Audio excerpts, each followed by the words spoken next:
Can you motherfucking hoes hear me this morning? Can you hear me, or do I need to go out and start the bitch over? Because I start the bitch over again now. I'll cut this motherfucker off and start the bitch right back over. You can hear me? Okay, well, hold on then, goddammit. Hold the fuck on. It's raining outside. The lightning came through and hit this bitch. I don't know what just happened, but the lightning hit this bitch so hard a few seconds ago while I'm telling y'all to bring your goddamn ass in here. Don't you say a fucking word to me.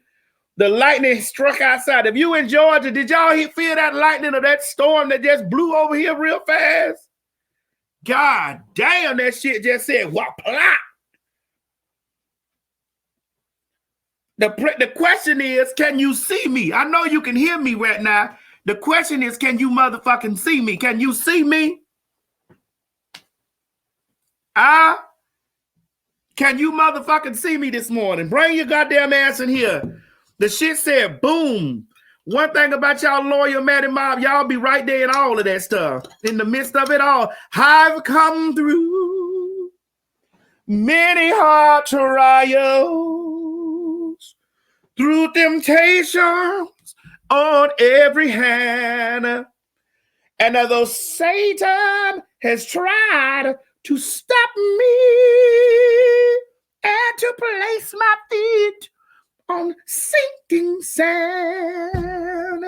Listen, if y'all out here, it's raining. So bring your goddamn ass on. I don't know why the bitch did this bullshit. The lightning said kaboom.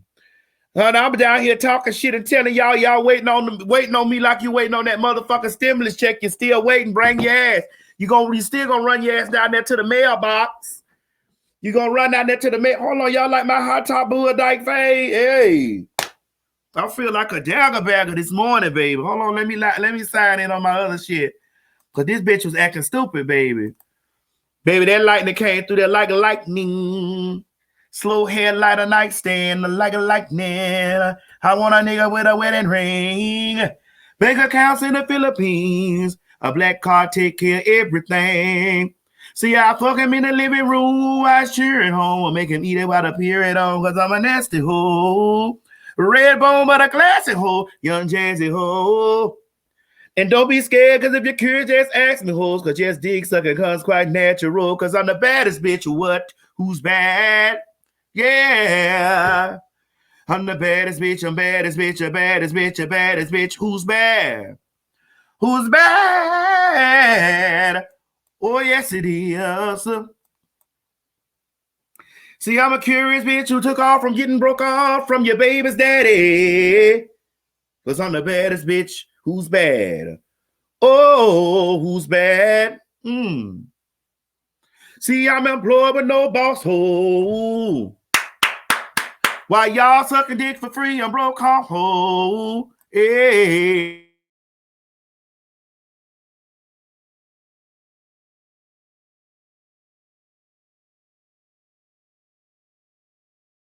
There you go. I'm gonna cut this bitch off and start this whole back over because this fucking rain, I don't know what in the hell going on outside. Giving me very Ashante. Rain down on me. Oh, rain down on me. Hallelujah. Hold on. Let me get started, child. I had to get my tea, and I gotta take my blood pressure medicine this morning. It ain't no fucking secret. Kiss my ass. Y'all with the bullshit, kiss my ass. I suffer from hypertension. That's why I'm trying to cut out all the salt on the dicks I intake. I don't put no salt on the dicks no more. So you salty dick niggas don't bring your ass around here because I got hypertension trying to run my motherfucking goddamn blood pressure up. Sit your motherfucking salty dick ass down and quit trying to contact me with that salty ass dick. My God, today. Hold on. Ooh.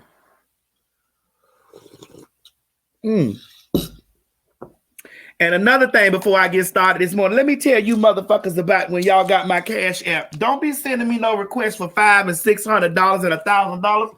I will cuss you before I block you hoes. I want to send y'all a message and cuss you motherfucking hoes out before y'all be sending me that bullshit. I'm going to block all y'all. Chi-Chi is not quarantining. Chi-Chi is out. Chi-Chi out. He around his friend them house over there. I told Chi-Chi that he better sit his motherfucking ass down somewhere because, honey, me and Miss Mary, we don't want the 19. We in the house. Chi-Chi be somewhere trying to smoke something, you know, and hang out and carrying on around cheering and peoples and stuff. I told y'all the other day I was going to send Chi-Chi ass to the great abyss and let him come back after the 19. Right here. Chi-Chi left last night and went somewhere to hang out, child. Chi-Chi got his own life. This ain't me and Chi-Chi show. This is my show. Chi-Chi comes and visits me. And sit your ass down. Ain't now show with me and somebody else. It's me. It's me. Didn't y'all hear a bitch say that I was motherfucking, it's all about me? It's me. It's me. Everybody else just come through here and there. Chi-Chi doing just that bullshit what Craig doing. In and out. I'm like, Murder, we don't want the 19. We don't want the motherfucking 19. We don't want the 19, goddammit. Give me something else. Don't give me the 19. Miss Mary said, please don't have the 19. Come around her. But Chi-Chi be all right. He ingest enough marijuana. He'll be fine. He'll be high when it's all going down on him. He'll be high in a gallon of gas during the Bush administration. When anything happens, when the apocalypse comes, he gonna be high as fuck. When the earthquake, he gonna be high in the motherfucker. When a typhoon come through the bitch, he gonna be high in a goddamn motherfucker.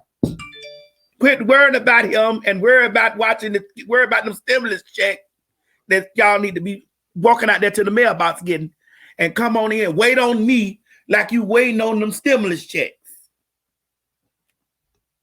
All right. Now, something I saw yesterday that I said I was going to talk about on Maddie in the morning because I felt the need, that I just said, you know what, Spirit, you know how Beyonce got that song called Spirit? I saw this. It was something funny, but let me send this over here to myself. Can y'all hear me? Can you hear me out there? Can you hear me? I love you too, Monica. Oh, shit, hold on. It ain't acting right. The big cat doesn't hear. Let me do this thing. All right. If you're all right with me. If you're all right with me. Yeah. I want to deal with a wedding ring. Bank accounts in the Philippines. A black car take care of everything. You see, I fuck him in the living room. I sure don't make him eat it up here and on. I'm a nasty hole. A red bone, but a classy hole. A young jazzy hole. And don't be scared, because if you're curious, just ask me hoes. Because dick second comes like natural, because I'm the baddest bitch. What? Who's bad? Hey. Who's bad? Because I'm the baddest bitch, your baddest bitch, your baddest bitch. Who's bad? I'm a curious bitch to look out from getting broke off from your baby's day. Because I'm the baddest bitch, yeah. Who's bad? Who's bad? It's me. It's me who's bad. All right, let me put this over here so y'all can see what's going on. This shit was on my mind. And I know this is just something that was funny and might be a little fictitious and stuff like that, but I need to add this over here because I want y'all to see this right here. And I want to talk about this morning. I want to talk about this because some of y'all facing this shit out here in these streets and don't really want to tell nobody about this. You really don't. What is this? Let me add this on in over here. Let me upload it. Oh, shit. Where there it go? It came. Hold on, y'all. The morning show is me and y'all. It's just me and you. Just me and you. Hallelujah. We don't need nobody else. Just me and you. Just us two. Come on now. Quit acting up now because the rain. Okay, there you go. Let me put this on the screen. I want to talk about this morning This is what I want to talk about this morning, right here. I want y'all to read this. If you can't see it all the way, I'm going to read it to your motherfucking ass. Here we go. A person posed the question down there. Don't start this shit, Ring. Don't start this. It's raining outside. That's why it's motion detection. All right. I want y'all to squint your eyes real close. And then while y'all squinting your eyes real close, I want you to look up and read this thing right here. It says, after my ex ran a red light. Hold on, y'all. I want y'all to get into this now.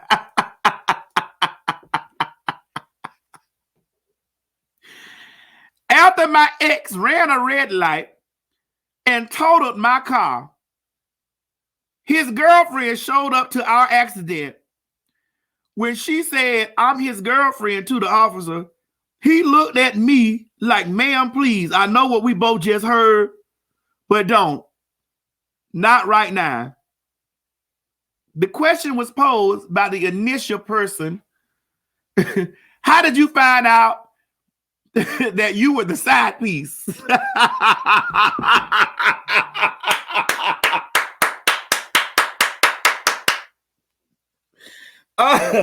One thing my God told me, my God said, your sins will surely find you out.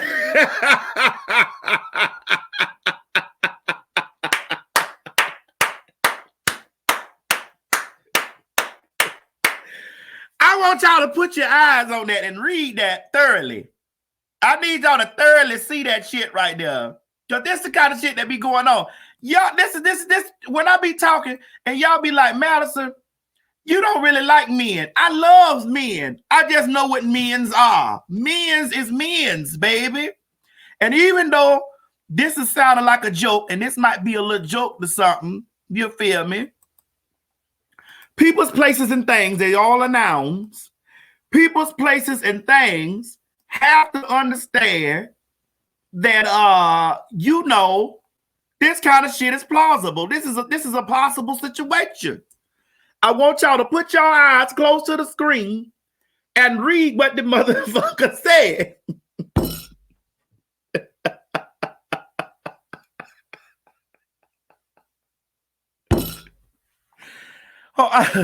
Wait a minute. Wait a minute, my God, today. You hear me? I just want y'all to understand that this shit is crazy because I know it's somebody out there right now in this world that got an experience. Y'all got an experience with this shit right here. Okay? And I need y'all to know that it's okay. It's not right, but it's okay if you don't have if you thought, you know what I'm saying? If you thought that that you was the first and you was definitely the last. I'm gonna read this to y'all so y'all can understand. After my ex, hold on now. My God gonna help me. I'm gonna scroll this across the screen. After my ex ran a red light and totaled my car, his girlfriend showed up to our accident. When she said, I'm his girlfriend to the officer, he looked at me like, ma'am, please. I don't know what we both just, I know what we both just heard, but don't. Not right now. God said your sins will surely find you out. He said that in his word. Let's talk about it. Let's talk about it. Let's talk about it. Let's talk about it. Let's talk about it. What? Let's talk about it now. Shit, it's the morning time. Bitch, I don't want to talk about, I really don't want to talk too much about the corona today, even though I know we're going to get on that bullshit. So whatever. How many of y'all done been in a relationship with a man and y'all found out that you was the side piece? You went in there knowing good and well and thinking that you know what Kelly Price song say? What's that song I like by Kelly Price, y'all I be singing? Saw you in the street one day, walking up to you, Wanting just to say, baby. How many of y'all have been a victim to this? I want to hear from the victims. I want to hear from the victims, and I want to hear from the side pieces, okay? I want to hear from the victims. And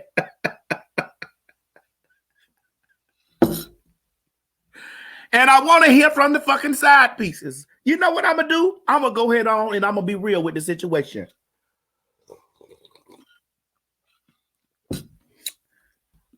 I done been a side piece. Hell, I done been a side piece a whole lot of times. God damn it. And that's why I charge them niggas the way I do. And that's why I was always charging the motherfucking niggas, because I know what it's like to be green beans and mashed potatoes. I know what it's like being green beans and mashed potatoes.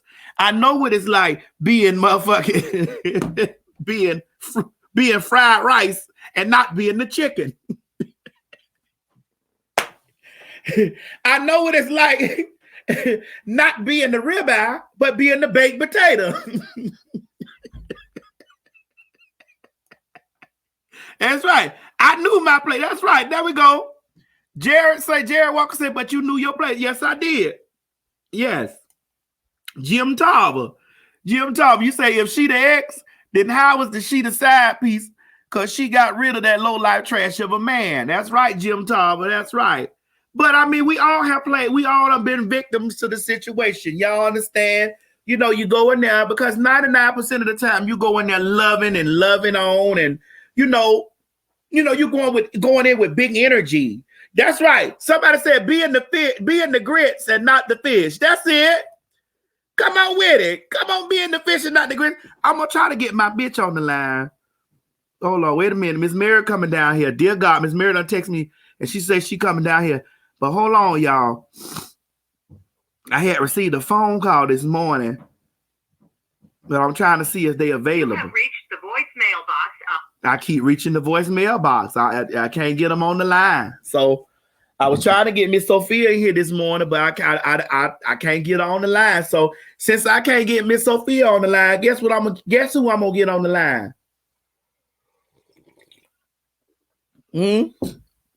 Since I can't get Miss Sophia on the line, guess who I'm gonna get on the line? I'm gonna get all y'all on the line. It's gonna occur right now.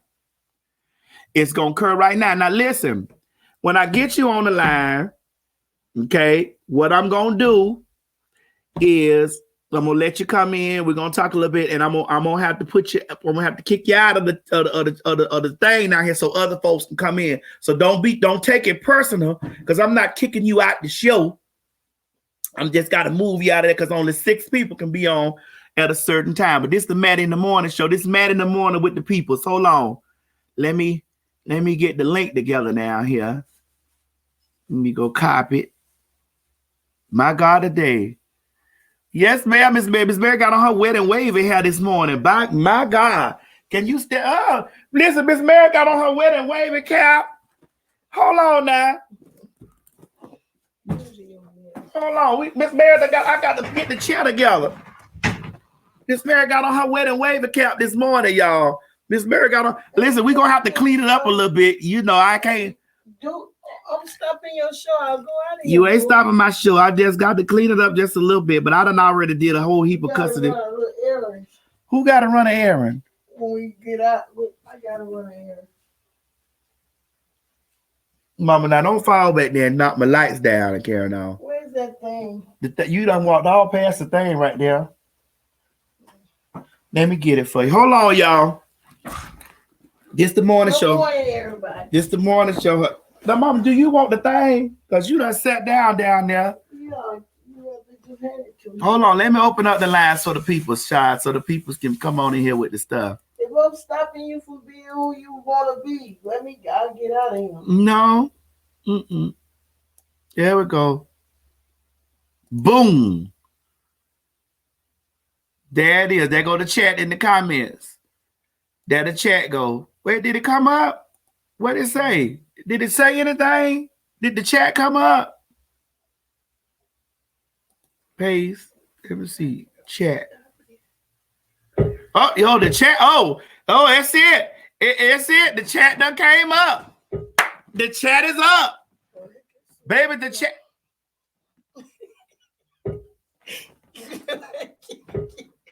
Don't do it. You know I can't get on that thing. I'm too short. Give me the thing. I'm too short. I'm too short. I got a call, so I might as well go. You got a phone call? Yes. I got a call. I gotta go return this call back to my son. That's your brother calling. I'll be back. Maybe. Sorry to interrupt y'all.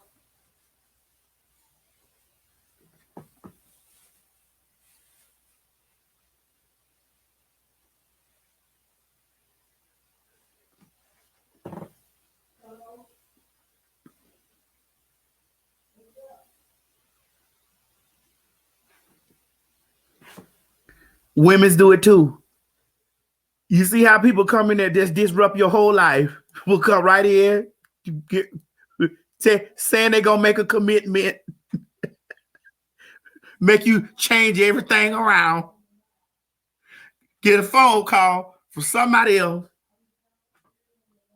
and then hit it, and then get over there in the corner and loud talk where the voice all on the camera. Now you left out because you didn't want nobody in your business.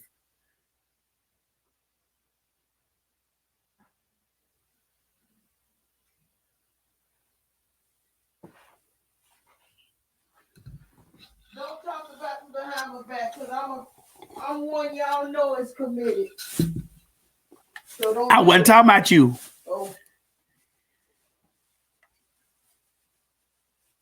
That's my middle name, commitment.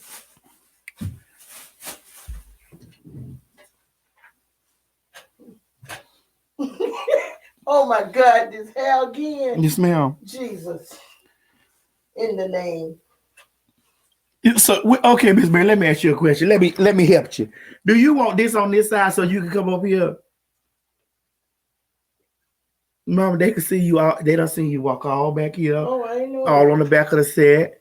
And no use of whispering. They don't see you walk all on the back of the set. I know that. Hold on, y'all. Give me 1 second.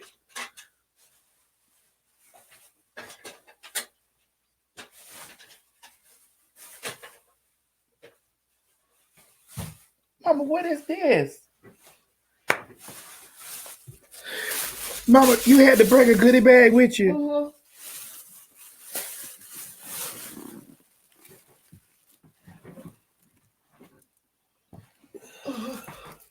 Did you have to raise my bag up?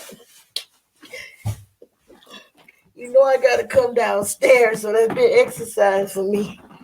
Good morning, everybody.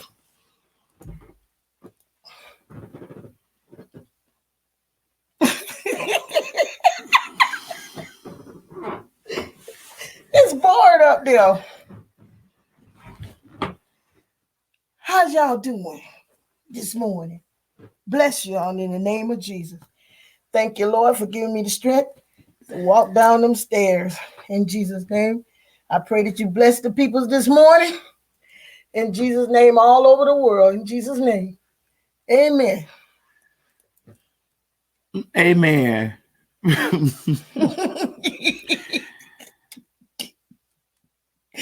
Don't do it. I ain't got nothing to say, Mama. I did, but I don't have nothing to say no more. I done said it with my eyes. My eyes told what I had to say. So I done said it, and that's just what it is. All right.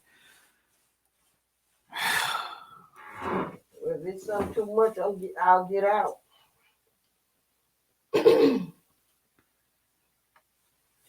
Okay. So let's go back to what we was talking about earlier.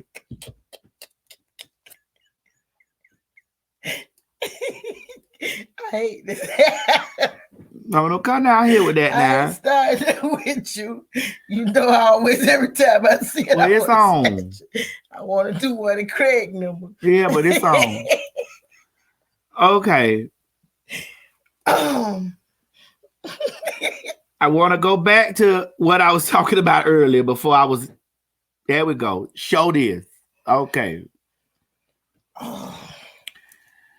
It says, after my ex ran a red light, totaled my car. His girlfriend showed up to our accident. When she said, I'm his girlfriend to the officer, he looked at me like, ma'am, please, I know what we both just heard, but don't. Not right now. So we talking about the biscuits this morning. We talking about the biscuits. We talking about the fries. We talking about the rice. We talking about the potatoes. We ain't talking about the entrees. We ain't talking about that. We talking about the side pieces this morning. And I know a lot of side pieces is going through it this morning because they get in quarantine and they can't really get in contact with the man. Well, thank you, Mom. That was for me. You had brought 2 oranges for me. 1 orange for you, 1 orange for me. Thank you, Miss Mary. I got the street committee down here, and I'm gonna just open up the line. Savon, good morning, good. Good morning. How you doing? I can't complain about nothing. God is good, and He is good what? All the time. All the time. So first, giving honor to God, who's the head of our life. Yes, come on. Okay, now I just want to say, hey, Miss Mary, and I'm gonna get to the topic. So, girl, yeah, Miss Mary, how you doing, Love Muffin? I'm doing fine, my love, and yourself. You just looked in beautiful, saved, sanctified, and filled with the Holy Ghost. I'm sorry I interrupt y'all show. So listen, that happened to me. Now, in this instance, I was the I didn't know I was the side chick at all.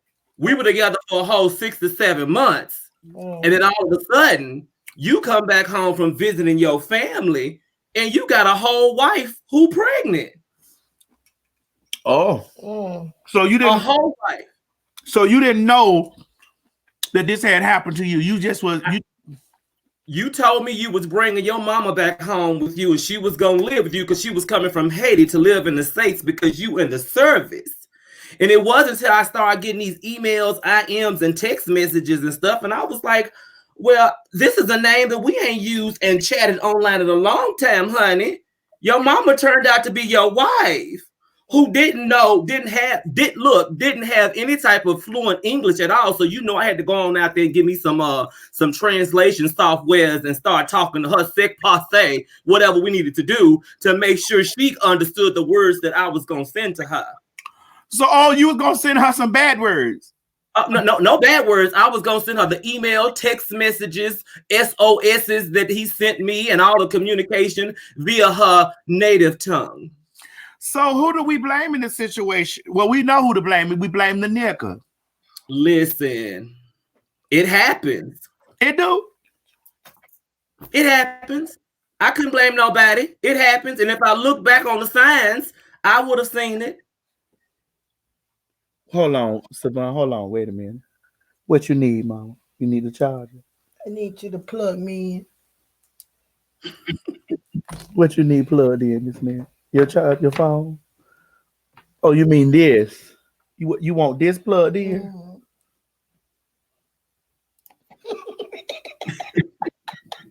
I'm sorry. Please, boo. You know what I get tickled. I do. Okay, I'm gonna try. Okay. What you need, Miss Man, so I can do it. Just get tickled. The laughing spirit just takes over. I'm sorry, baby. I don't mean no trouble. I know you think I'm doing this on purpose, but I'm not doing this on purpose. What you need, so I could go ahead on and do it. Plug me in that cord behind him. No, I don't plug up cords back there. I told you that thing real sensitive back there. Oh, okay. Let me see if I can plug it over here. Okay. I can read with eyes too now. Girl. I'm the master of that. Let me just plug you over here in the side of the computer. Oh. I'm sorry, y'all. Is it charging, Mama? I don't know. No. You tell me.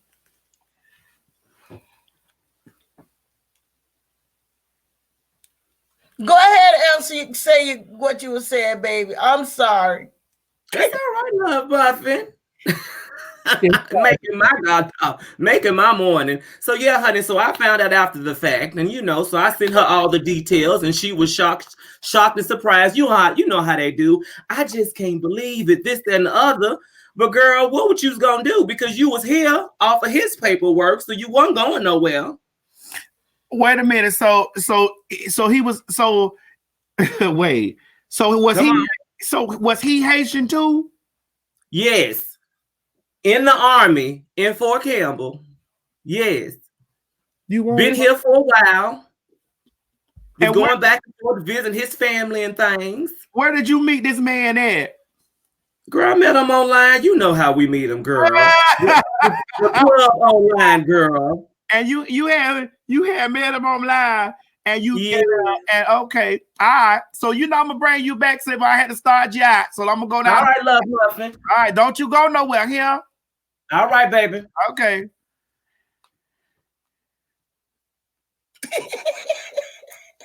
I love you, sweet. I do too, Miss Mary. I love me too, now. Don't let me read that. Now, I'm not worried about you reading now. I'm doing the show now. Okay. Don't start this stuff this morning. Honey. Come on with the foolishness, though.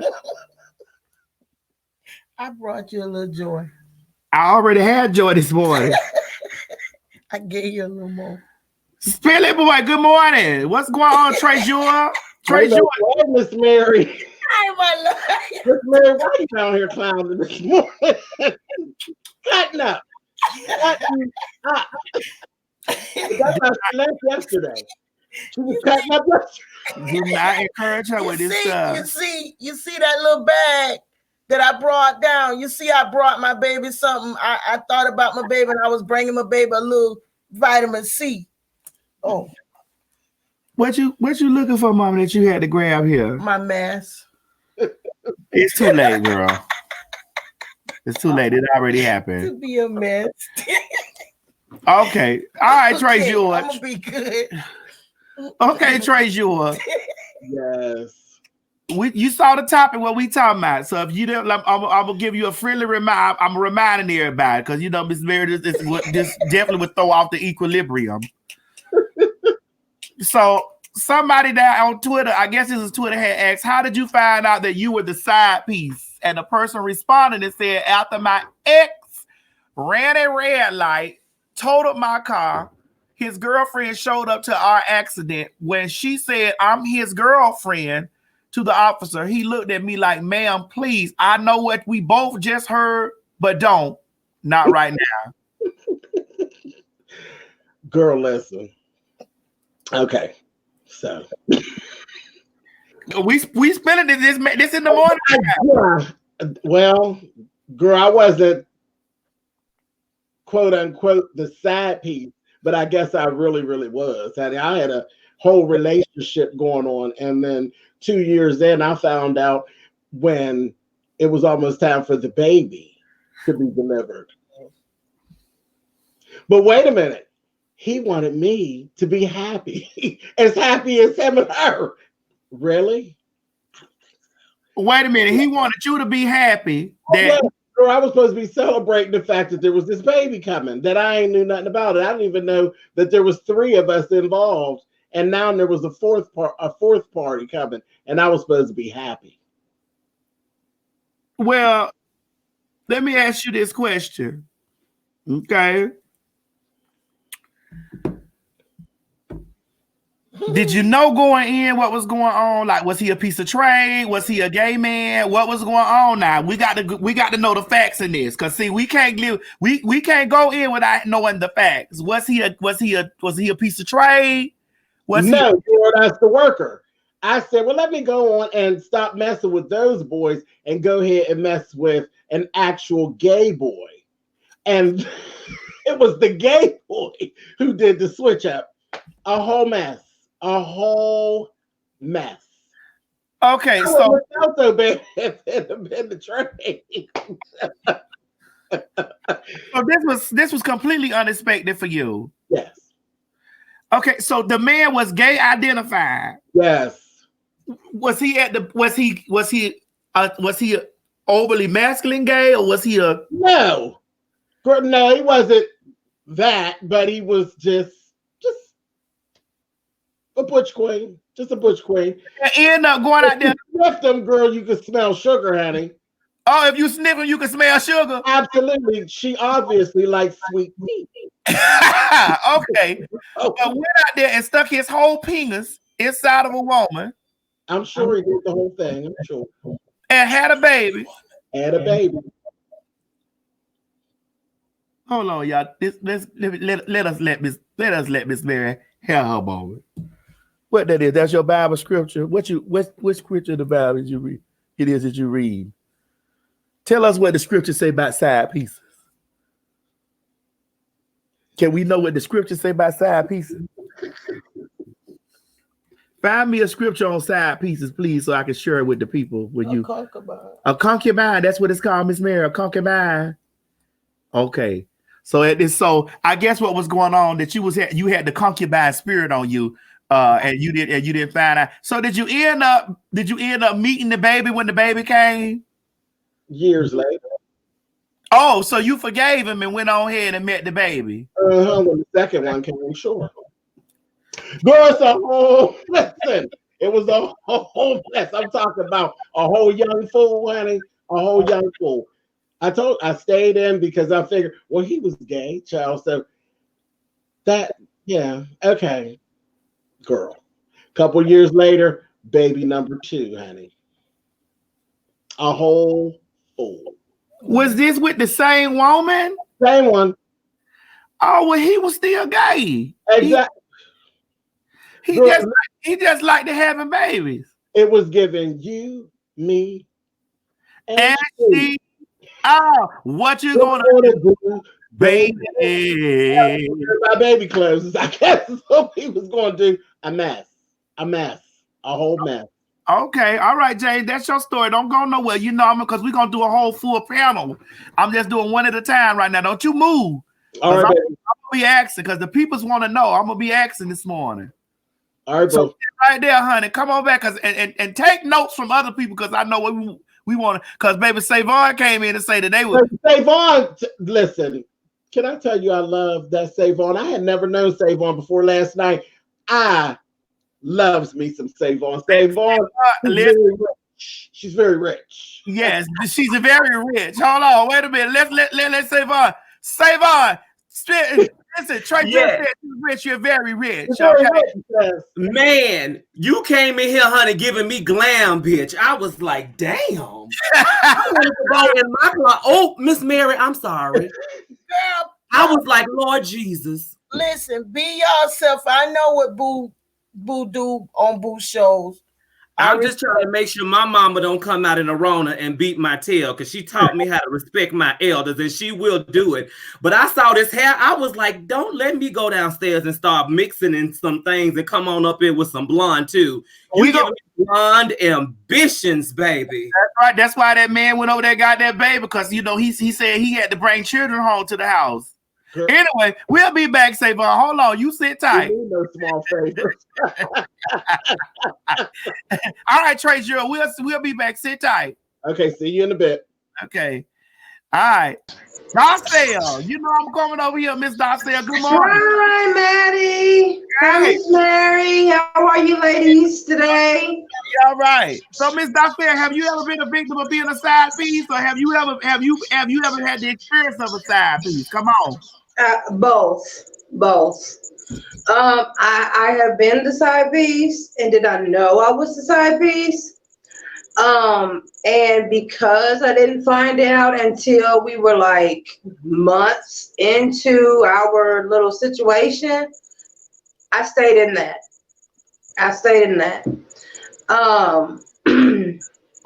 When I found out that the person I had been with for years cheated on me, I recently found out that he has a daughter.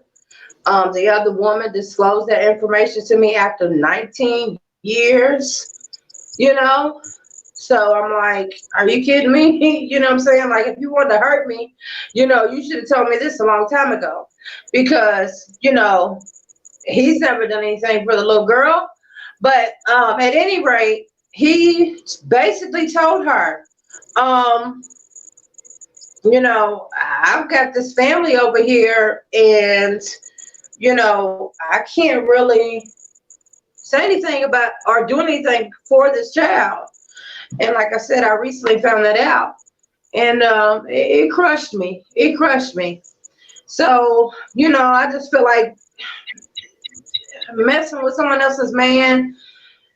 When I found that out about that little girl, like it's not cool. It's not cool at all. It's not cool at all. Okay, all right. So make me understand. Okay, okay. You were dating him. Which one? This when I was side piece, or when I found out that the man I was with had a side piece? Okay, break Because this. I've been in a relationship with someone, and they have had a side piece, several to be exact, but one of which had a child that I recently found out about. You know, he and I, we were no longer together. You know, it was just a toxic relationship. He and I were no longer together. And this woman reached out to me to let me know that he could be the father of her 19-year-old daughter. I'm like, are you kidding me? Okay, so if the daughter 19, how long was y'all in the relationship? He and I were in a relationship for 27 years. Okay, Yes. so somewhere Yes. And I have a 20-year-old. So you got a baby from him too? I have 6. Remember I told this the last time. I have 6 children by this man. And one of which, her and I were pregnant at the same time. My son turned 20 in January. Her daughter turns 20 on his birthday, October the 28th. And like I told him, even though I'm hurt, you know what I'm saying? Like I told him, boy, for 19 years, I know every day that your birthday came around, October the 28th, you thought about the child.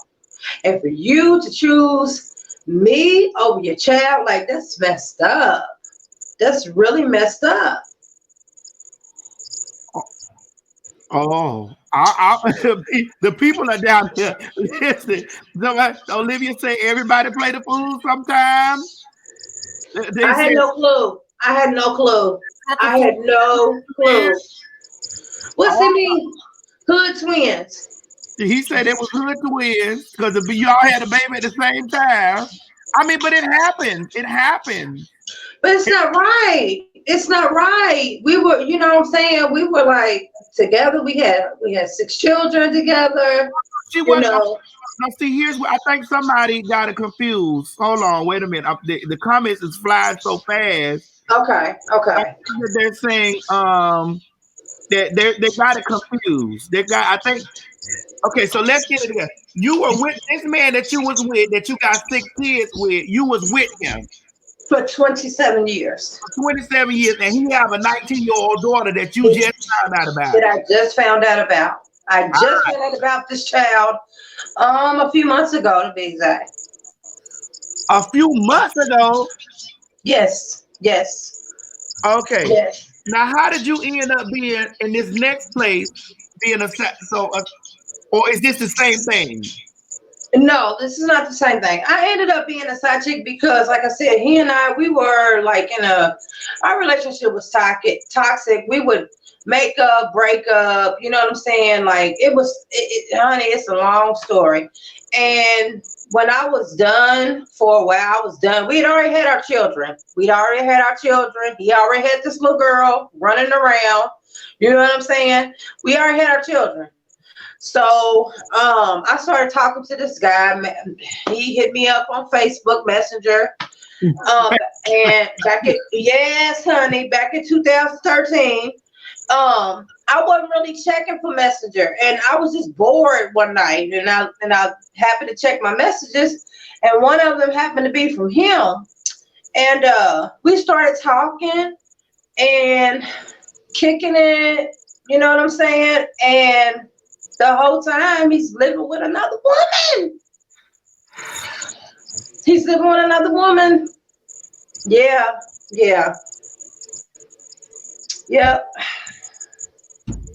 And I mean, I'm not gonna lie, you know, we have been, you know, kicking it for months. So, You know, I continued the relationship, but I had to fall back because I had to put myself in this woman's shoes. You know what I'm saying? Oh, hold on, because the comments flying in so fast, but there's a person that said, Damika Fuqua said that you were blinded by love and ain't no way you with a man for 20 something years and don't know about another woman. I didn't. I was a stay-at-home mom with my children. He went out and he worked and he provided for us. I didn't hang out with anyone. I was at home with my babies. You understand what I'm saying? I was at home with my babies. I would have left his ass. Like I said, one of our children are the same age. My son turned 20, January the 26th. This little girl's going to turn 20, October the 20th. I would have left his ass. Okay. Now, Marcos Ferreria said about the second situation, he said, baby, you knew. Everybody knows. Stop pretending you were innocent. No, I did not have a clue. The good Lord is my witness. I had no clue. I had no clue. Okay. Until this heifer decided to, you know, throw that in my face. You know what I'm saying? Till she decided to throw that in my face. You know, I don't even know who she is. She been knowing me. You know what I'm saying? As a woman, you know, you got this baby that you're raising on your own. Not one time did she ever take him to court for child support. Not one time did she ever show up at our doorstep with this little girl. You know what I'm saying? So how am I going to know? How am I going to know? Okay. All right. But because listen, the people over in the comment section, I'm reading the comments, they are flying in. And the people is like, wow, you know, I don't know. So how do you know? How do you? Because there are people down there that saying you can't be with a man this long and don't know, you know, what they done did. And okay. He was coming home. He was coming home. How can I know? You know what I'm saying? Like, I let him live. Like, if he wanted to go out with his friends and stuff, I let him live. We're grown. You know what I'm saying? I'm not gonna have you on a leash. You know, I let him live. And he brought his butt home. He brought himself home. She was the side chick then. She was the side chick then. You know what I'm saying? And like I said, I've been a side chick too. And I did not go into it knowing that I was, but once I found out, I continued. So I was wrong. I admit that I'm wrong for that. I'm wrong for that. Because I just felt like you shouldn't, you know, hurt another woman. You should have more respect, not only for yourself, but for the next person. Parker Balboa said, I would have measured his girl. Listen, let me tell you something. After my 19-year-old son, we have an 18-year-old and a 16-year-old. So the sperm was working. He was very fertile, baby. Let me tell you, very fertile. I don't know how many other women are going to come out of the woodwork. He was very fertile. But all I know is I had no clue. No clue. Listen, my girl Regina D said, if you don't look for nothing, you won't find it. But That's when you look for it, you find it. She wasn't the type to play the FBI. All right, he didn't give me and I agree with her. He didn't give me a reason to. He brought his butt home. We did things as a family. We went out as a family. You know what I'm saying? He wasn't like, you know, it was my choice sometimes where we wanted to go. It was the kids' choice sometimes where we wanted to go. So he wasn't afraid of running into this chick. You know what I'm saying? But I agree with her. You know what I'm saying? I didn't have a reason to play FBI and look for things, you know, or go through his phone to see, you know, if he's talking to other people. The man was coming home. The man was coming home. Okay. You know what I'm saying? Yeah, Franchelle Jones said, I understand what Daryl is saying, because I mean, Darcel. Because my mama went through that, but she didn't say anything until she got checked at the doctor, and my dad had to confess. Oh. What does she mean checked at the doctor? Oh, he was bringing her diseases back. He was bringing her back diseases.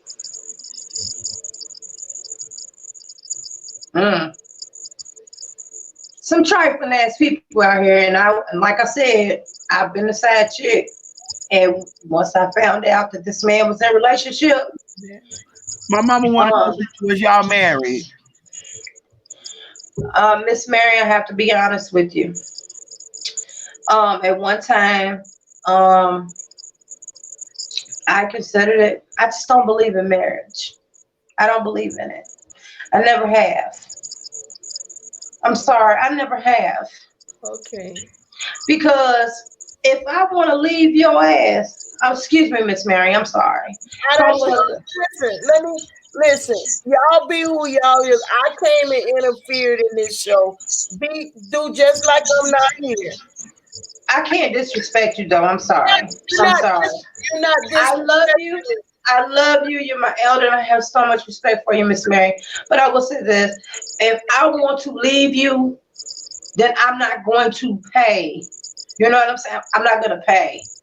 Because most men wanna have the pleasure, but because you say y'all was together 27 years, and 27 years. I would think about he was marrying you. He wanted to lay and play, but didn't want to make a commitment. But you say you didn't believe in it. Right. And what if she had showed up at my door? I'm gonna have to come up with all of this money to divorce him?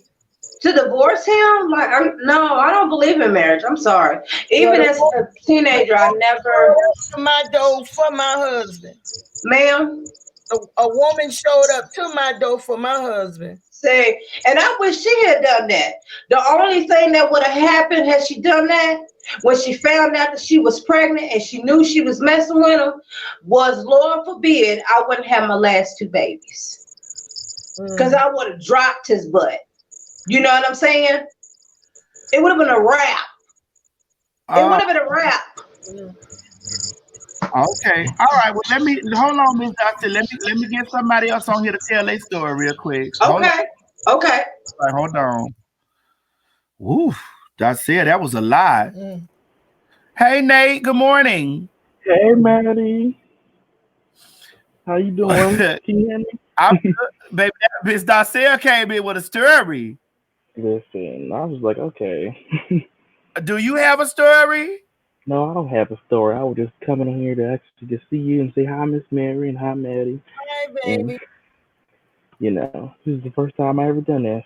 Okay, so we want to know. We listening for all side chicks and victim of side chicks and stuff like that, or whatever. You know, we like you watching the show, but I want you to put in on the input. So when I open it back up, so that we could cut up Carrie and Key. Then you come on back here, but baby, we got to get these teas together, baby. You know. Right. Okay, I love you, and we'll be. Thank you, baby. You're welcome. Thank you, and we're gonna stay tuned to the situation. I will. All right. Thank you, Nate. Mm-hmm. Ray. Hey, Ray. What you got on it? What you got on it? Do you got 5 on it? What you got on it? Well, I logged in at the beginning when you announced, and I don't have a story, so I'm just gonna say, hey, hi to you, and hi to Miss Mary. And that us in California are pleased, and we can't wait to see more of you on whatever network you're gonna be on. Oh, well, thank you very much. Thank you, child, honey. Who knows what God got, honey? We just got to get past the COVID, the 19.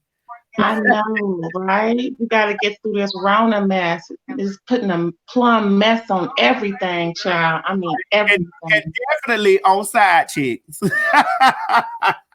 Dust to side chicks. Is that how it goes? Dust to side chicks. All right, Miss Ray. Thank you for talking to y'all. Bye. Bye, baby. Okay, we got Dottie down here. Dottie, honey, what's going on, girl? And listen, Miss Dottie. That story. Oh, Miss Darcel came through. Listen, stuff like that happen. Really. I done heard my mom and my grandma and them tell stories like that. And you know, my mama told us some stories about my father. How the woman called her on the phone telling her, yeah, bitch, I wash his clothes. Sorry, Miss Mary girl. I wash his clothes and all that stuff. My mama said, well, hell, you do everything that I do. But you just make sure you send that check on back home with me. They can be who they want to be. He ain't gonna do that. It says it can happen. I was with a man for 10 years when a side chick of 2 years called me. She is now his main chick because I left that fool. I thank her every day for calling me. Yeah, because you know what? She left him. But whoever that side chick is, she going through the same mess that woman was going through while she was with him. Because whatever he do with one, he gonna do it with the next one. He doing the same thing to the other woman right now that he did to the wife or the girlfriend, whatever. He doing the same thing. Yeah. Same thing. They don't know how to change. They barely change their drawers. So you know they ain't changing the way they act. They ain't gonna change the way they act. They ain't even change the drawers. Hold on, here you go. Eugene Hardaway said, okay, so I didn't start off the side piece. We both were on break, ended up smashing. Then he went back to the ship. I temporarily was a side. We got married, so I could kind of understand, but it's a feeling you gotta like know. Okay. Okay. All right. Hold on, Miss Dottie. Hold on. We're gonna be right. Hold on. They pattern change when they go to cheat. It's something in their pattern. Yes, it change is. That make you. Now I know damn well you ain't coming on here to myself. You was no side piece. No, Maddie. I know you was not. No, you not coming on here talking about something. You was no side piece. No, you better have had your young behind in school talking about some side piece. I would be at school if this damn coronavirus wasn't going on, girl. I know you would, but you better not. I better not never get no information that you was no side piece nowhere. And you won't. I'm listening. I ain't never been on side piece. I ain't never gonna be. But I do want to comment on Darcel. I just want to say I feel for her for real. That is sad. 25 years. She's 25 years. 20 years. She's 20 years. And then she said that the guy 19 had a night. She just found out that he has a 19-year-old daughter. I didn't even hear all that. I just heard about the side piece and everything. And my whole thing is, and everyone's in the comments talking about, girl, how you supposed to know that? You ain't gonna know that all the time. Girl, men are sneaky. And if the side piece don't want you to know either, girl, women are sneaky too. They don't let you know. They don't want you to know. You ain't gonna know half the time. And like she wasn't searching. Right. So I just want to say my heart goes out to her. I feel for her for real. I know. That's just. Wait a minute, Hillary sent a comment that she says I was with my boss. His wife found out and called me and said she wanted us all to be friends again. Girl, Hillary, are you white? No. She a red bone like you. Girl. Well, it don't work like that where I'm from. We don't do that, girl. Well, some women feel that out of relationship help their relationship when they cheated. I done been in conversation with many different women where they feel sometimes the side piece help their relationship become better. Baby, y'all in these comments are gagging me. KK said, I knew I was the side piece when I served him and his wife at my restaurant, and I acted like I didn't know him, and I was shooketh. I wouldn't have said anything either, but dang. Baby, y'all are really giving. See, this is the stuff that people. Ooh. I can't see the comment. Girl, you know they be giving the juiciness. Oh. Okay, Drake. I'll be right back with you. Hold on. Right. All right, boo. Bye, baby. Dion, good morning. Oh shit. Dion, hi, baby. Yes, you on. Hold on. You on. Let me. Now Hold Dion, up. bring your goddamn ass and sat out here. You supposed to have this stuff together. Come on now. Do you got a side piece story? Is you a side piece, or have you ever been a side piece, or you been a victim of a side piece? Well, first, I'm husband material. Aunt Mary, love you. But let me I'll say this was high school though. I don't really consider it, but there was a dude one time who him and he was like really feeling each other, and we was on the damn bus and we were about to kiss, and then I'm telling my friends like, oh snap, I was about to kiss so and so, and then they're like, but he talking to one of our female choir members, and that was his best friend at the time, and I'm like, really? Like, this boy was very feminine, feminine. And I'm like, how she not know that he gay? And then when I was in junior year, no, when I was a junior, he was a senior in high school, she would be walking around the damn school giving me dirty looks. And I'm like, I don't talk to this dude. I don't deal with him. I'm not side dude material. I'm husband material. So I'm not going to play in that. So I'm like, Wait a minute. Hold on. I got to get this. I got to let this comment come up on the screen. Wait a minute. I can't. Copper Skin Goddess said, I found out I was a side chick when his wife called me and told me he had a seizure and told her to call me. My God, today. Oh, ratchet. Baby, this stuff, my God, today. Yes, boo. I know it going on. I could fully agree with that woman who was with her man for 27 years, or I don't remember how many. But I just feel like, me personally, I never feel that God put you in situations and he never gave you any red signs, no red flags. I mean, God gave you an intuition for a reason. You may not listen to it or adhere to it, but that don't mean that there was no signs at all, especially in a substantial amount of time like that. I can't like Regina said, but Regina said that if you're not looking for it, you're not. These are, if you're not really somewhere like looking to be like, hey, well, I'm not gonna go through his song, because there are men women naturally want a provider. They want a provider. They want somebody like they read about a prince that's going to go out, take care of the castle. And sometimes they'll overlook it. So I don't know if it's about overlooking. I just think that because when I have a lot of conversation, no, some women will, because the man is taking care of them well, they'll just put up with some things. That is true for their children. However, when I have conversations with girls, what I say is this, ma'am, some of you ladies don't have experience only with one man or two men. You get what I'm saying? Your dad and your husband, or your husband and a boyfriend, and that's the only experience you got. If you want to know about a real how niggas get down, ask a hoe. A hoe could tell you. A hoe could tell you how a nigga get down in the paint. Hold on, wait a minute. But I feel like if things. Oh. Wait a minute.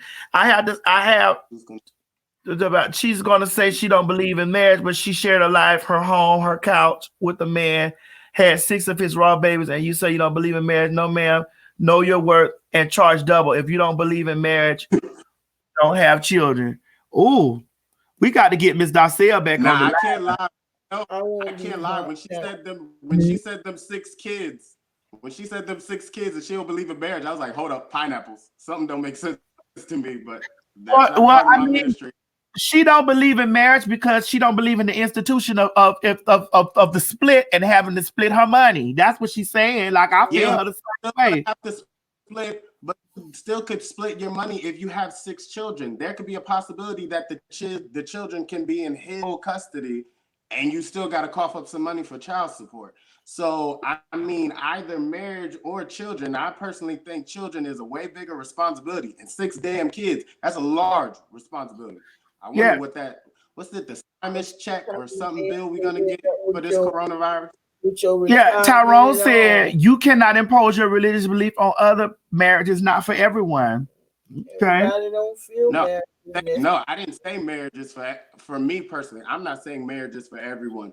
I'm just saying that I can't necessarily say I understand when you say you didn't want to spend extra money, but then you have 6 kids. Kids are a mouth to feed. That's still money gonna come out. So either way, dealing with that individual, you're gonna spend some form of money. Okay. All right, Dion. I'll let you back on in a second. Hold on. Let me get Randy on here because I see Randy done went out and came back in. So let me get Randy, and then I'm gonna do a whole collection of the girls, and we're gonna talk because I got to use the bathroom. I got to pee. I just took my blood pressure. That's how that blood pressure medicine. Auntie, I'm in Miami. Yes, come on, Miami. When you came here for that Miami show, I was that singer. You were singing, show was, honey. Yes, because we had and Funky Dineva. Yeah, it was 4 singers. Then we had like 4 singers, 3 or 4, one of them. I don't remember. I think it was 3 or 4. Like it was that. Yeah, but don't go nowhere because I know the folks gonna get in here. I gotta get Randy. Hold on. Hey, Randy, how you doing? Hey, TS. What's going on, honey? Not much. Bored working at home. Have you ever been a side piece, or are you a side piece now? I've been a side piece. I've had side pieces, but I'm married now. Wait a minute. So give me an experience about you being a side piece. Did you go in knowing you was a side piece, or did you find out that you was a side piece? Shoot, I'm from Orlando, so a lot of people call side pieces just being gay in Orlando. But one time, I wouldn't say I was a side piece. I think we were each other's side pieces for like 6 years, and we were dating other people on and off. But some people, like Jason said yesterday, some people got their one, and then they have their friends on the side. And I always knew, and then his boyfriend got his sister on us and sent him to the house because I was over at his house one time, and his sister or his boyfriend was calling him and was like, "Hey, my sister says there's a car in my driveway, and that ain't my car." But shoot, I have several stories about side pieces, having side pieces.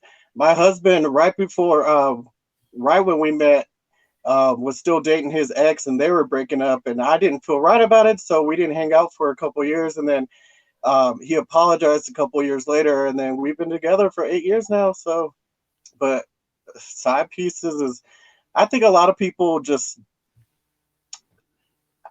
some people need people to fulfill little things in their life, and it's a little different for straight people because y'all might have kids, but for gay people, you might really like this one person's personality, and then you might like to go and smoke with this one person and hang out with that one person. But like I said, I'm from Orlando, so side pieces is like a everyday occurrence. But I'm out here in Denver now, so. Well, you're gonna definitely be a side piece out there in Colorado. Well, there ain't too many of us like out here like this, so we kind of considered exotic out here. A lot of people be coming up to me and my boyfriend because my husband's Puerto Rican, and they're always like, "Where are you from?" Because they ain't used to seeing us out here. So. Okay, I done been to Denver. It was a nice trip. Maddie, can I say something to you real quick though? Don't tell me. I've been watching you since the beginning of time, and I have so much love and respect, and I just want to let you know how proud of you I am, because you have really, really, really grown and become this person. But I've been watching you since the beginning, and I really want to make you a dress because I've been sewing for the queens out here. Listen, I got to send you my measurements. I got to send them to you after this corona stuff over because I done gained about 32 pounds. Well, I had a bunch of people cancel on me, so I've just been sewing up in here. Let me see the dresses. Show me the dress.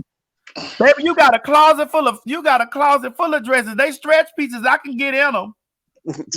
Hold on, let me flip this around. Look at God. Hey. Hold on.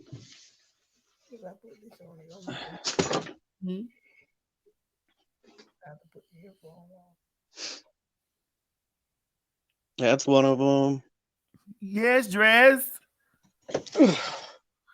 Yes, dress. Now listen, I got to listen. Trace, you're down there eyeing that dress, that one you just pulled out right there. I see Trace, you're down there eyeing the dress. Listen. Emperor Train. Oh. But all my girls' shows got canceled, so that's who I'm really scared about. Is all these people out here, all the queens out here who can't make their money, and some of them live tip to tip. So I said I'm just gonna start sewing, and when I run out of fabric, and when this is all over, I'm gonna donate a few of the dresses to the girls that need them. So. Yeah, well, listen, send me an email where I can send you my measurements, honey. I'm usually at 36, 24, 36, but I got to get the accurate I got to get the accurate measurements together. But like I said, I'm usually 36, 24, 36. But don't quote me on that. Just email me and I'll send you the rest of the situations. Here, Randy. What's your email address? Book TS Madison. That's BOOK TS MADISON @gmail.com. Have you been catching Flames lives? I was supposed to send Flame the thing this morning. Hold on, matter of fact, is she up? I need to see because it's 1:00 over there. Flame's really been getting me through chilling at home because she be on all the time and she just talks to the people, and I'm so thankful for y'all to be here talking to us. She called me yesterday and I told her I wanted to bring on the morning show. I did say that to her, but we loaded in here. Now I have to bring her on tomorrow. If I come on tomorrow, I bring her on and we'll talk some stuff tomorrow. But yeah, I do. She called me yesterday. Mom, did she call you? She told me she was gonna call you. Yeah, but she called me yesterday. So yeah, we talked a little bit, and she got her coffee time in the morning. So yeah, I have to call her when I get off of here, and we gonna link up tomorrow, and let her be on the show tomorrow. Yeah, but Randy, I love you. Thank you. Send me an email so I can give you these accurate measurements. But basically, you could go off for 26, 30. It got a little stretch in it, 36, 24, 36. 60. We'll have to put some bone in that top to keep all those voluptuous, beautiful. In the hips. Titties, you keep them titties up. But no, I'm 60 down here. I'm a 60 at the bottom. Well, I make clothes for size 0 all the way up to my biggest client was a size 48. So I'll make you something. All right. Send me an email. I have the measurements. I have Miss Mary measure me. All right, Randy. I like Randy, Mama. Randy is gonna sew me a dress. You hear me? Now I got to put this back up here on the screen. Bonita Poker said, I found out I was a side chick after the guy died. That summer he told me he was going to Dominica to check on the progress of the home he was building out there. And long story short, he went to marry the mother of his son. 2 months later, he died. And then I found out about everything. My God, today. All right, so we're going to have a panel. Wait a minute. Hold on. I forgot about Tyson. Tyson, where my toilet tissue? Tyson, where my toilet tissue? You ain't send me your P.O. box. Didn't I tell you to email me, Tyson? I just got I got it from Randy. When you was talking to Randy, I got the now, you ever been a side piece? A couple times I was almost the side dude. Almost doesn't count. So tell us when you were a side piece. Let me know. Have you been a side? Have you went in really knowing? Because I'm finna open up this discussion and I'm finna let the girl. I'm finna bring Darcel on, Savon on, and Spill It Boy, and because I need them to have a conversation with Darcel because I know Spill It Boy got a whole heap of questions, and Miss Dottie. Spill It Boy, his face was big. I love it. He need to come on like that a lot more. So have you been a side piece? So it was this guy I was talking to. I was, you know how we do. We meet up on Jack, Grindr, whatever. And if it's a bit good, we meet up again. So I went to meet up with him a second time, and he was like, "Let's go in the basement." So he had it like decked out. There you go. He had it decked out, and I'm trying to figure out why when he's talking to me, he's talking really low. You looking at your phone. I go. I'm trying to get this married to be a pop. Got up here. Hold on, Tyson. She got up here. I'm trying to get her to be a part of the show. How you gonna sit up here and sit right by me and then sit here and look at your phone and the people looking like Miss Mary ain't paying this stuff no attention? She the kind of listening. Okay, come on, Tyson. Come on. So you met him on Jack. He stuck it in and pulled it out. And then you liked it. Something like that. I just begged. Something like that.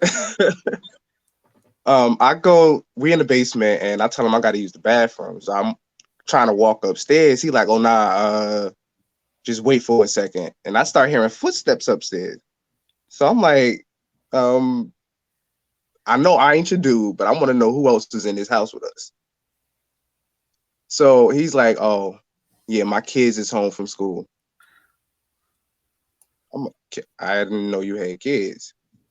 He's like, yeah, a 8-year-old, a 7-year-old, and a 12-year-old.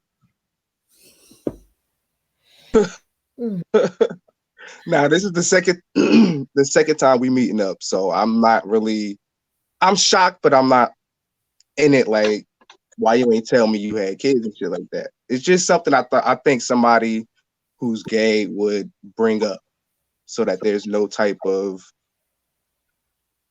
shit to be talking about.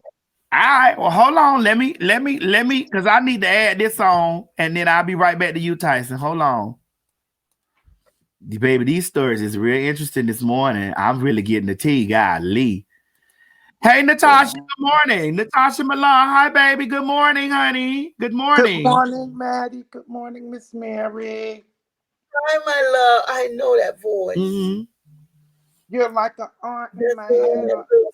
Like Trace a little bit to me. Yeah, okay. Anyway, my story is I was going with this guy in New York.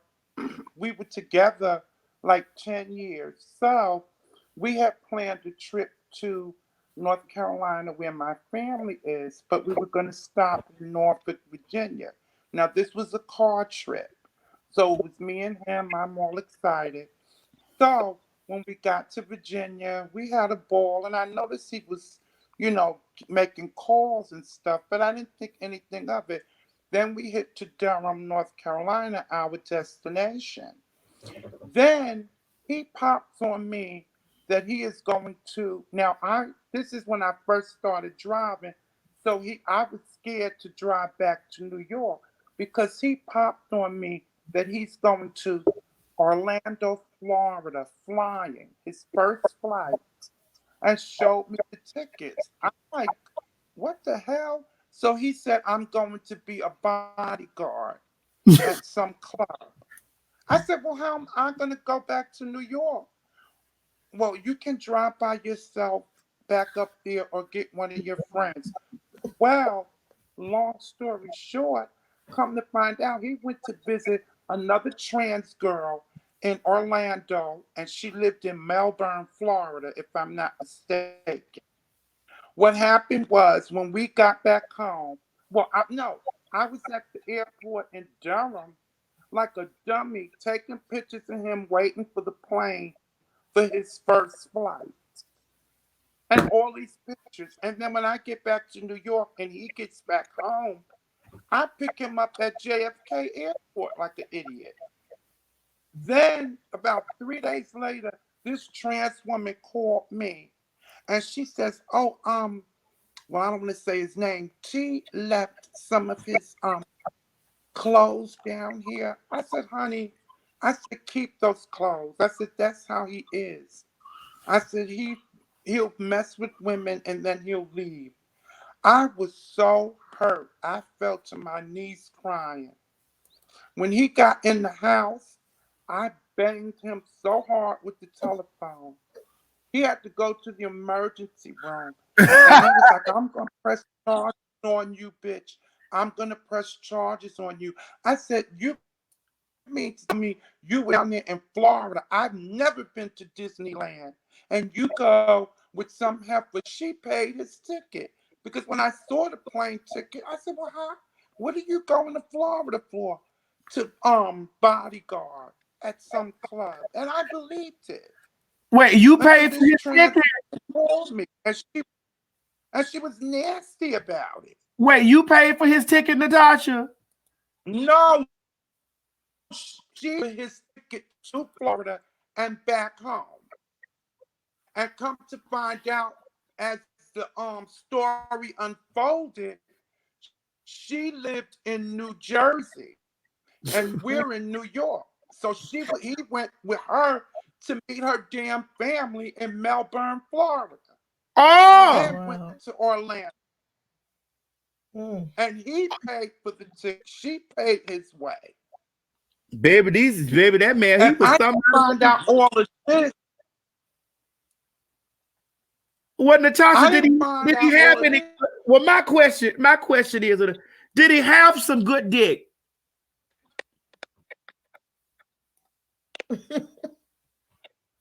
Natasha, did he have some good dick, sister?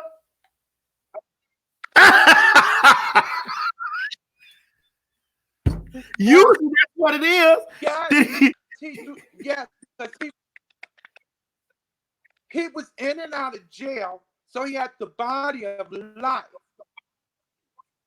I lived for his body. I was hooked on that body too.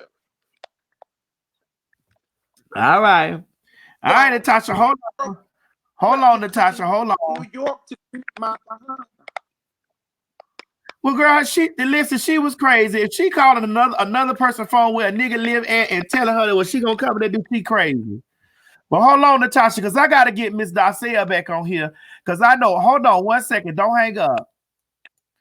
Let me get Miss Darcel back on here. Let me get the team on here. Bam, bam, bam, bam. There we go.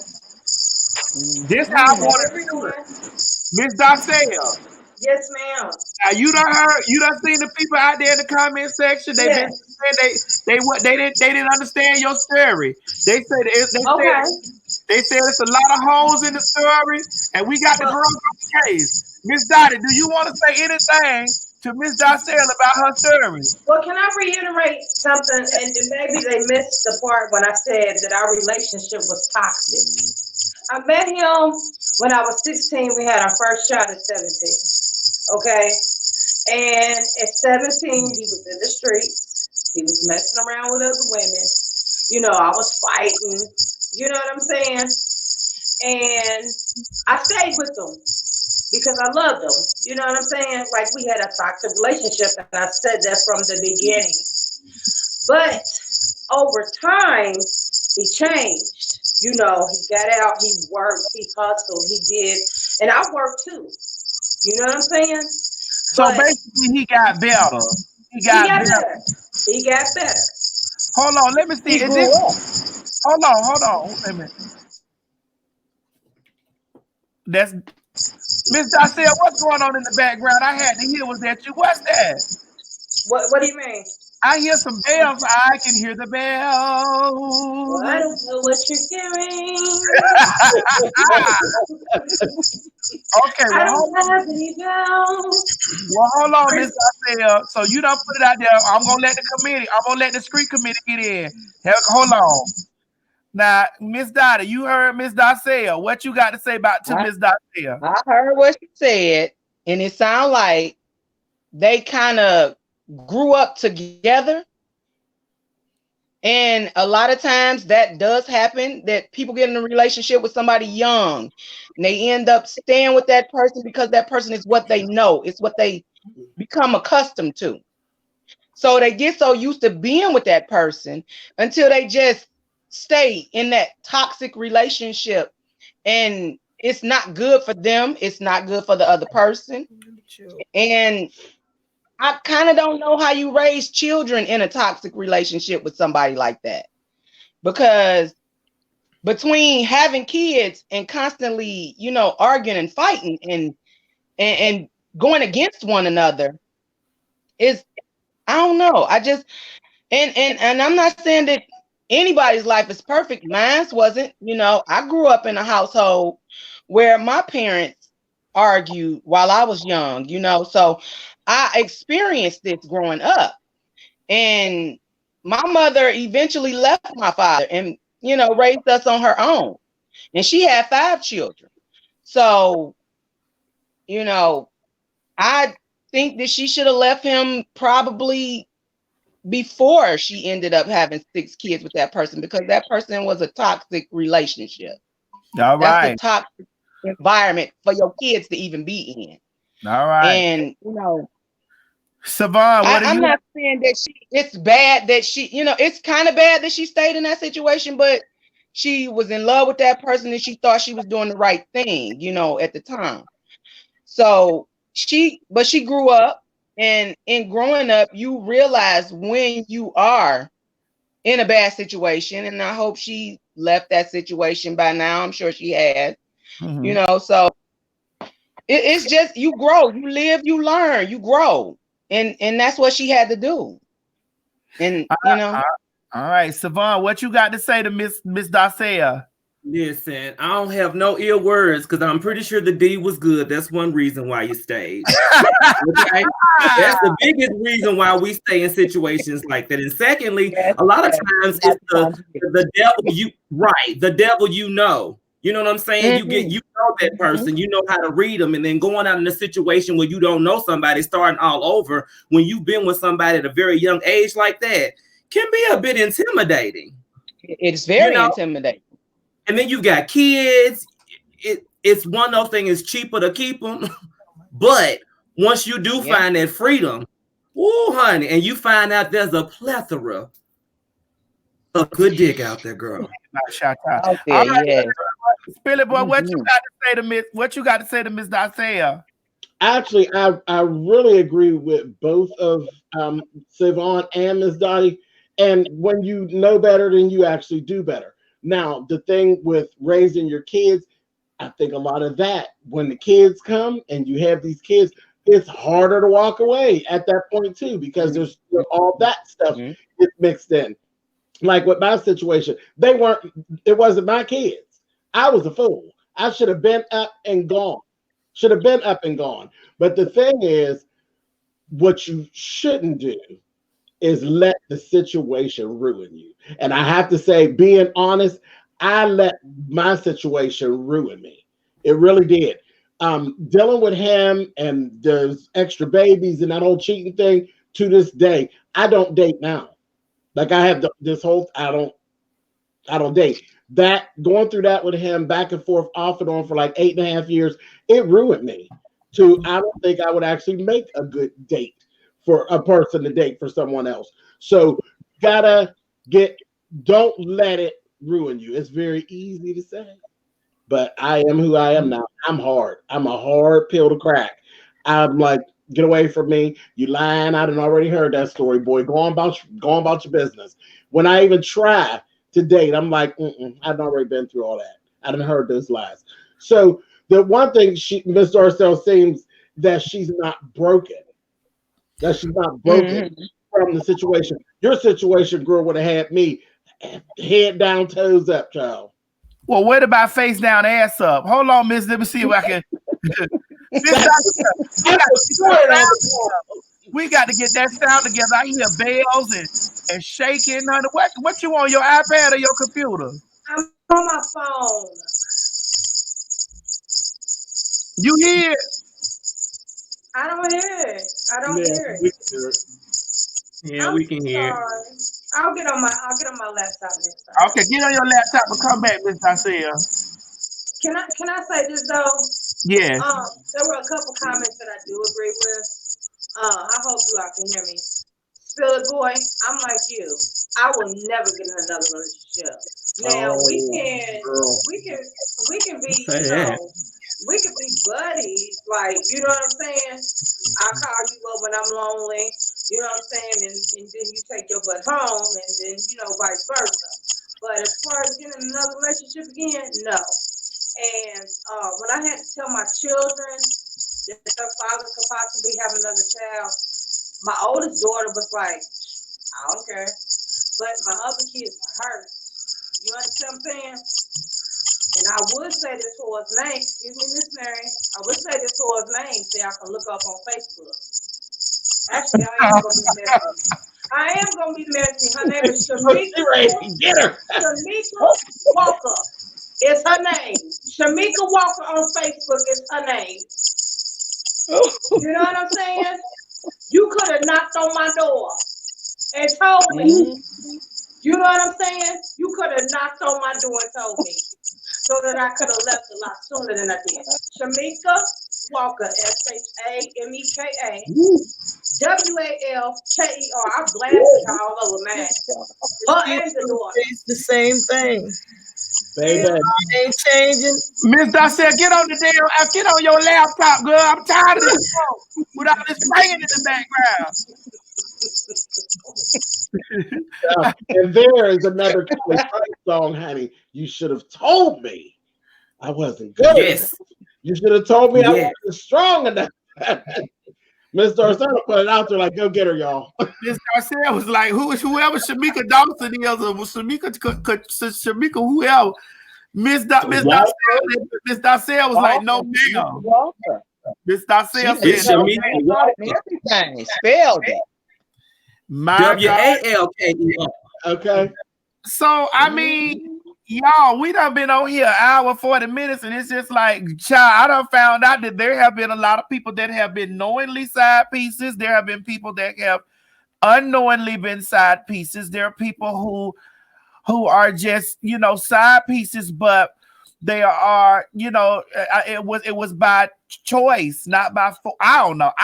It's a lie. I feel like I became an involuntary side piece. He was mine's first. And my situation is so weird because that's generally what happens the other way around. There will be a woman dealing with a man and finds out that one of us is playing around in her backyard, not the opposite way around. So when that happened, that's how I ended up being there for the second go round. So I'm like, well, lightning don't strike in the same place twice, don't it? Don't it? Listen, same woman, another baby, and it just was what it was. But I feel like involuntary side piece. Hold on, we got somebody else that want to tell a side piece story, I think. Queendom, no king. Girl, where your sound at, sister? Sister, where your sound at? Sister, please, we got to hear these stories. We want to save a side piece life. We want to save a wife life. We can't hear her. She's gonna have to log all. She'll probably have to log all the way out. Log back out and come back down. Yeah, they said you got to log out and log back in.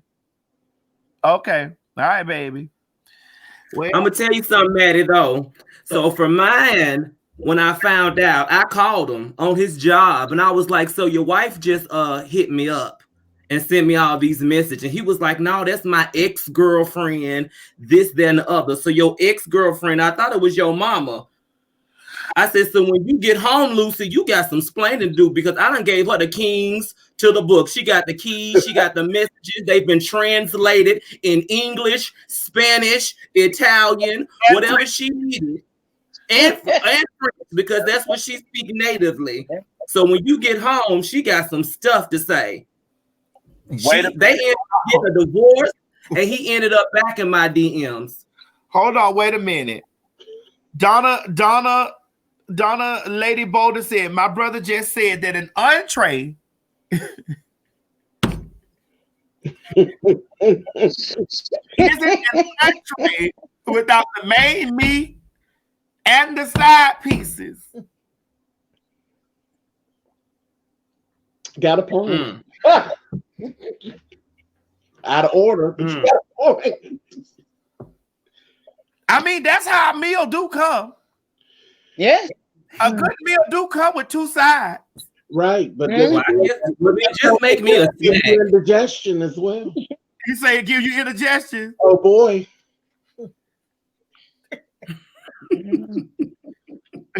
Regina D said that's nigga mentality. Hey, Regina D! Regina D! That's my Regina D. Listen, I wish Regina D would come on here, baby, because Regina D got some stories for the stories, baby. Y'all know Regina D be putting that makeup on my face, so we ain't seen Regina D because Regina D said she ain't nowhere near the corona. She ain't even risking none of it. You know. Now, Laura said this. Why women got to be mad at the other woman when it's the man who is doing the dirt? These boys out here are crafty. I agree with that. Don't be fighting no other female for it. You don't know what he done told her. Hell, you know what he telling you, and he ain't told you about her. Okay, and but even here's where I think we go wrong, and this is just me being me playing devil's advocate before I get up and go pee. I think that where we go wrong is looking at each other, is looking at other human beings as property.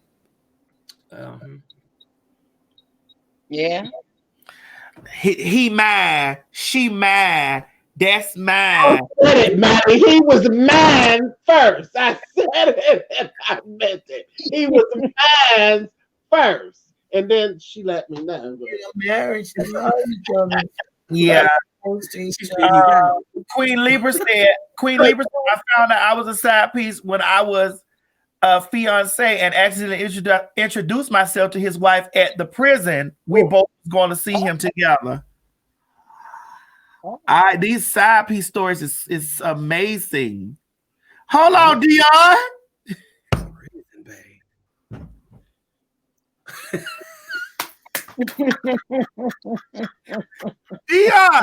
Dion Claus say I was Regina's side piece. I found out on Beyond the Beach.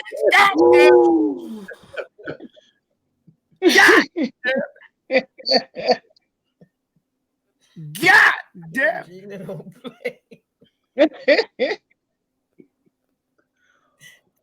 I have been on and off with a man for 6 years and still waiting for him to get his shit together.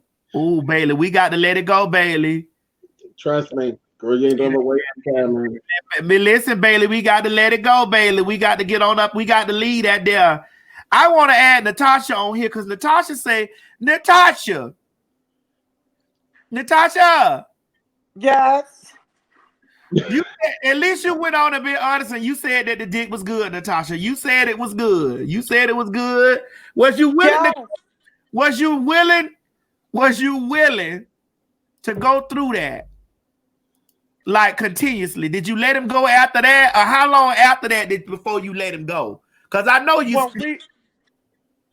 we broke up for like 8 months and then he came back begging and we had sex because I loved the muscles and the body because he was I knew it. I knew it. So yeah, because sometimes he would come over and you know he would say, you know, you want to suck this thing and it would be, you know, a wood. Too much. And he would press on me and all of that with it, so I gave in. Yeah. And then one time I was a dirty bee. I called because that was before really cell phones.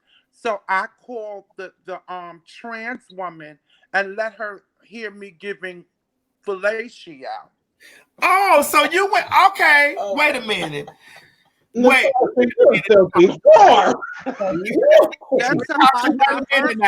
Wait Natasha. Wait a minute, Natasha. Hold on. Hold on, Natasha. Now, hold on. So you called a side piece and let her hear you. Yes, because remember she called me first. She called my number first when he got back to New York 2 days later, and that's how I found out about her. So she had called a couple of times, and he talked to her on my phone because he did stay there. So I got even, and he was smoking a little weed. And so what I did was I called her. She said, hello. I said, listen to this girl. No, you didn't say girl. You said, you didn't say girl. You said, listen to this bitch. And you said what you did. Yes. And he was a mess. But she threatened to come to no, she lived in New Jersey. She threatened to come across the bridge to New York to beat me down, honey. You and I were told him, if for you give her that our address, I will gag. I'll never speak to you again. He's like, well, you shouldn't have done that. He was threatening to give her my address. I shouldn't have done that. So did he love? Okay. So did he love her, Natasha? Or could it be possible that he loved you and her at the same time? Could a man love multiple women at the same time? I think so, because at the time he was living at my house, but he was still fooling around with her. But when she would send money or whatever, he would spend it with me. So I felt fair. But I wasn't fair because I was tired. But I just felt like I got to get even with this child and let her hear what's going on. So you picked up the phone and you dialed her. You was like, listen here, Sylvia, catch this bitch. Yes, I had the phones that, the wireless phones. So I slipped in the bathroom and said, listen to this bitch. And then I slipped the phone back in the bed with us and we carried on. And did you hit, was he saying, so after we finished, I got up and went to the bathroom, took the phone and said, now, did you hear that, bitch? And she said, coming across the bridge. She lived in New Jersey. She said, I've been through a lot. She said, I'm coming across that bridge and beat your ass. That's what she told you. You don't know where I live. So there. But he told her where you lived at. No, he didn't tell her. Mm-mm. That's why I thought I was in love and whatever, because he didn't tell her. And she would send stuff he would come home with stuff that she had given or bought for him. She would buy sneakers and stuff.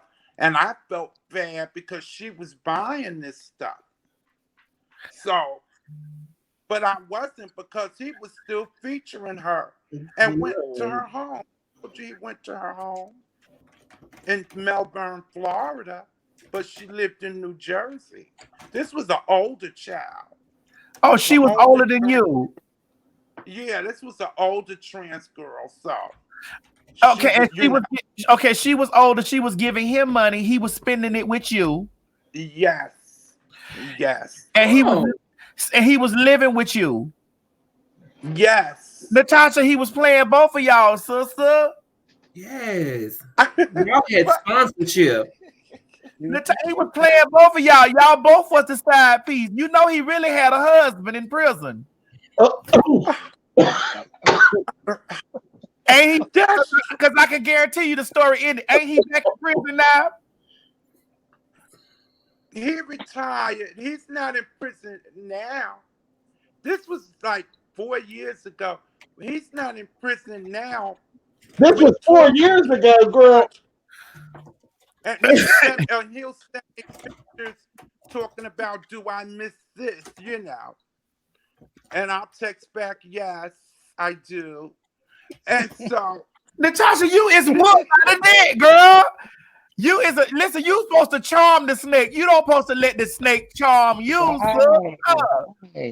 I couldn't help it. I love it. Hold on, Natasha. We gonna come back to you, girl, because this is interesting. Hold on. Baby, wait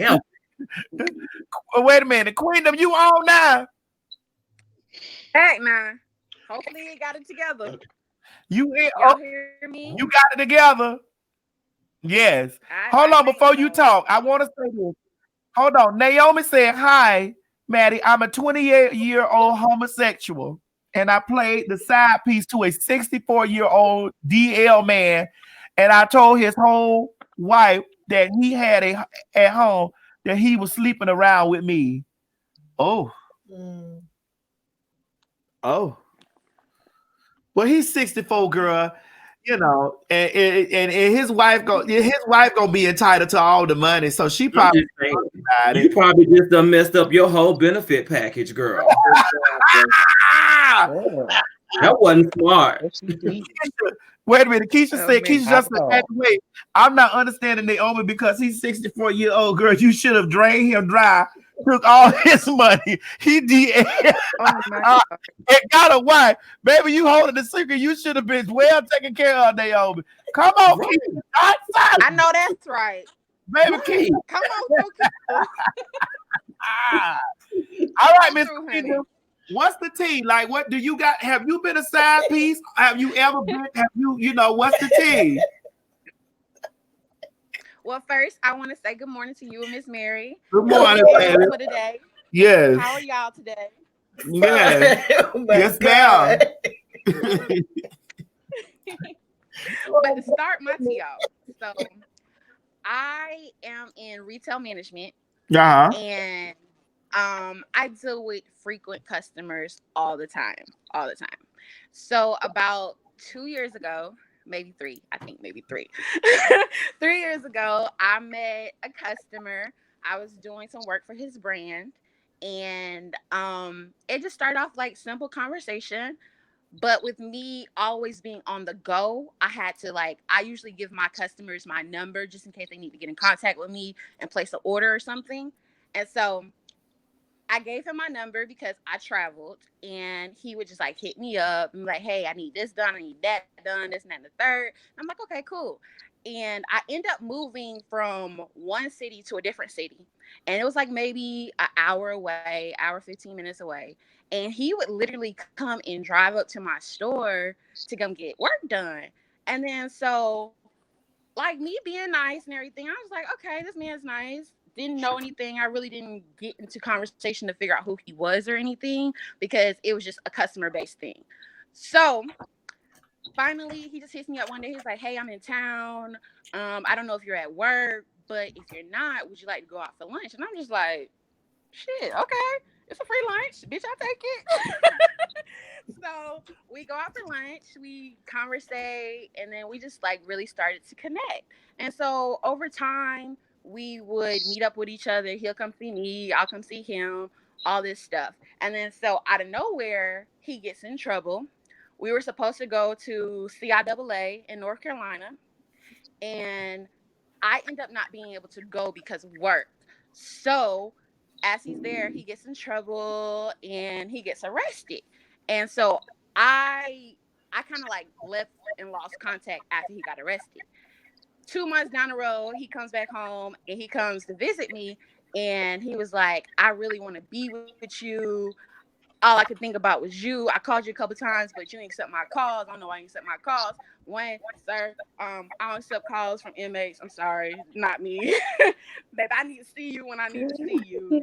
So so when he came back and he found me. So I thought okay, maybe this man really, really is interested. So long story short, we start conversating, we get into a relationship. I was too focused on work, so I wasn't really trying to be sexually active with him like that because I was focused on work. I had just got an engagement, so I was really trying to figure out, was this the person for me before I got all down the line. So I made the worst mistake ever. It was during holiday season, and I hired this man to come and work in my store. Oh no. Come on. I knew it was somewhere. Listen, we were sifting through the potatoes and the onions. Get down to the meat. We need to know what just happened. Come on. We was going through the potatoes and onions. I want to get to the meat. Come on here. Come on here. We get to the meat now. Here we go. Here we go, y'all. Listen, y'all. Here we go. We getting down to the meat. Come on, girl. Slice up a piece of that roll. To the meat. So I hired this man to come work in my store. And, business is booming. We making money. It's all about them coins during fourth quarter. You got to get them coins, honey. So we making money. Everything's good. And then out of nowhere, he's just like, I really want to tell you something. I want to be straight up and honest with you. And I was like, okay, what's up? And he was like, so I'm getting ready to have a baby. And I'm just like, okay. You getting ready to have a baby, or you just found out you having a baby? Because at this point, I'm like, okay, nigga, we've been talking for 2-3 months. What's up? I need to know what's going on. And he was like, no, the person's getting ready to have a baby, and I just want to be straight up and honest with you. And I was like, okay. So at this point, I'm just like, okay, I know I ain't the one. I ain't got the attitude, and I don't got the personality. I'm a Scorpio, so I'm real selfish. So I know I ain't ready to be dealing with somebody else, a child, and their potential baby mama. That's just not me.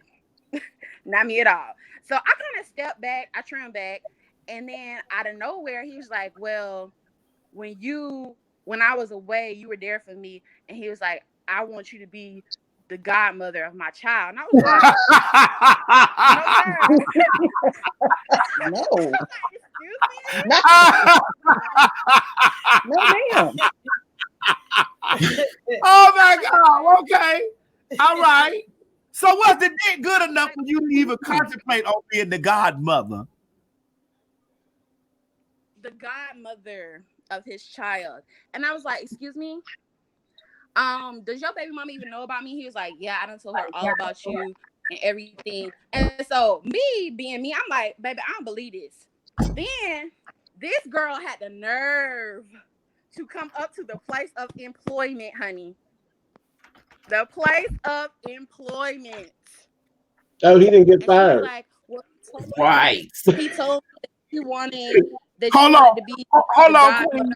Queen. Hold on, Queen. Hold on. Trey Jure made a valid point. She said, "Oh, he didn't get fired." Right. You supposed to fire that Right. nigga. Fired. You supposed to fire that nigga. That nigga supposed to know every benefit that he had. Absolutely. I won't be the godmother, but I'll be the one to sign your unemployment denial. Denial. So okay, go home, because I want to know. I want to know who came up to the job. The baby mama came to the job. The baby mama came to the job. Yes, she did. She came to the job, and well, I heard you want to be the godmother of our child, and I was like, no, baby, your man's. He wanted me to be the godmother. So what's up? Because now you done came to my shit. So what's up? Conversation. What's up? And so she was like, well, I don't have any problem with it. I just want to meet the person that's going to be potentially be around my child. And I was like, honey, I'm not even that type of person. I was like, if you want your child to come around, she can come around. That's that, whatever. I said, if you don't, oh, well, I'm still going to move forward. And so he end up like cutting her off completely. He takes care of his child. But it's are y'all together? He wanted to pursue that relationship. Are y'all together? Like, are y'all together? He wanted it. No, we're not together anymore. Are y'all together? Are you and him together? No, we're not together because it's just I know I'm not ready to be somebody's stepmama. I'm too into myself right now. Well, girl, do you get the dick every now and then? Do you? But I'm worried about me. Sister, do you get the dick every so often? Do I what? Do you get the dick every so often? You know, every third Thursday. I mean, hold on, I gotta pee. Hold on, I gotta pee. Let me add Craig to the situation. Craig done finally woke up out of his stupor that he was in.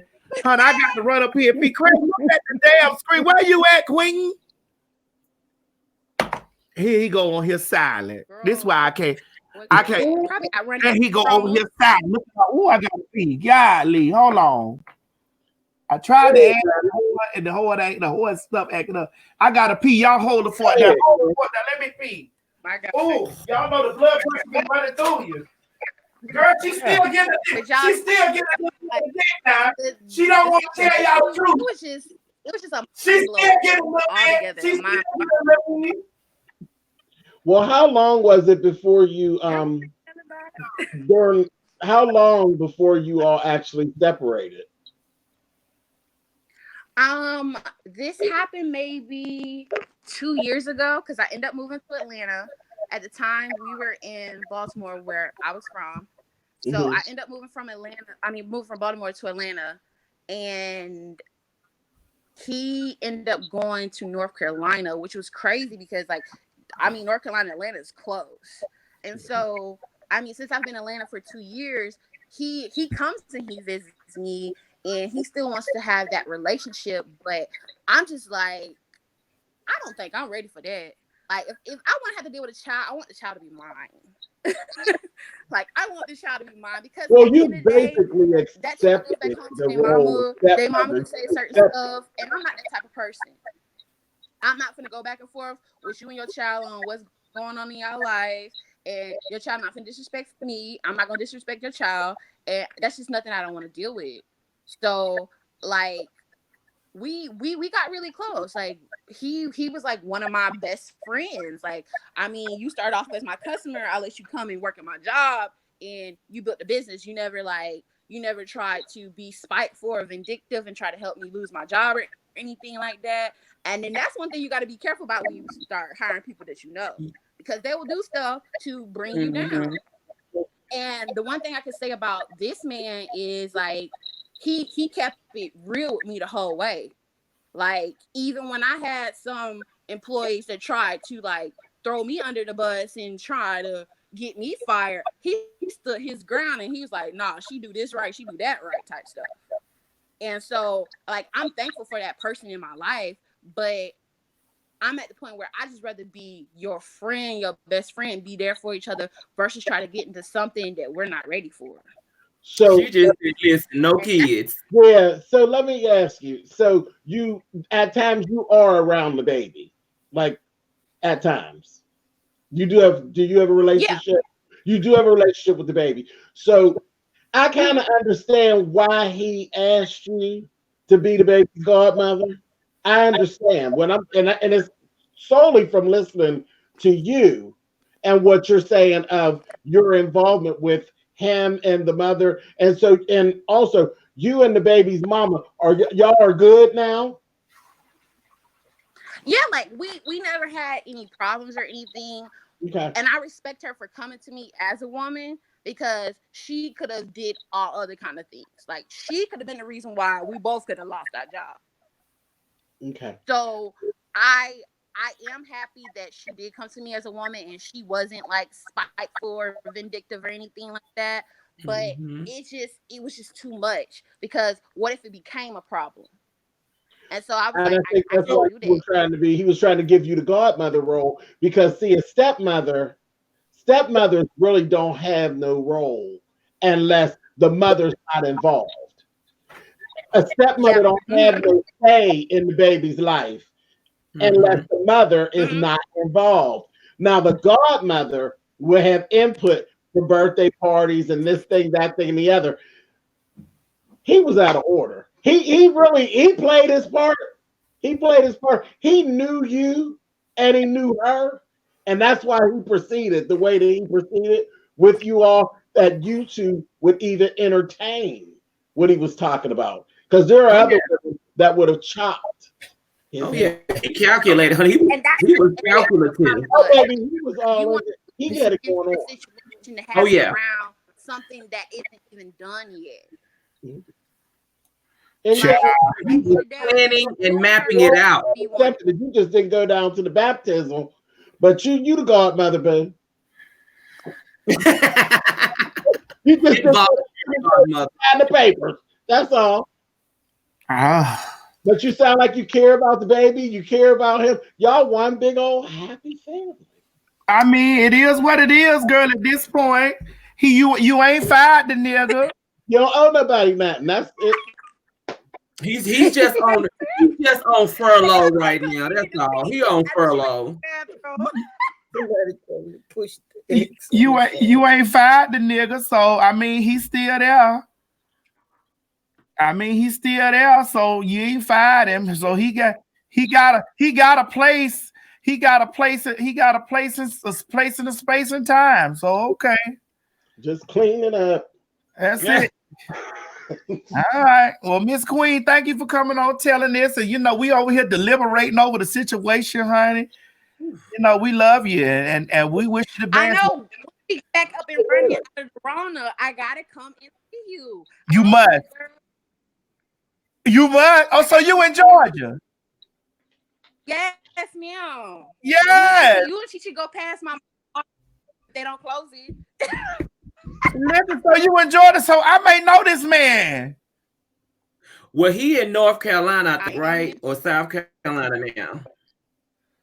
Girl, listen. They're telling me to hit the button. Well, Craig. No, they're telling me to hit the button. Listen. No. So listen. Okay, so when this Corona stuff over, we'll link together, honey. You listen, wherever we need to get. I need to get some toilet tissue. I'm down here using these baby. But Queen, out everywhere. Out everywhere. People going.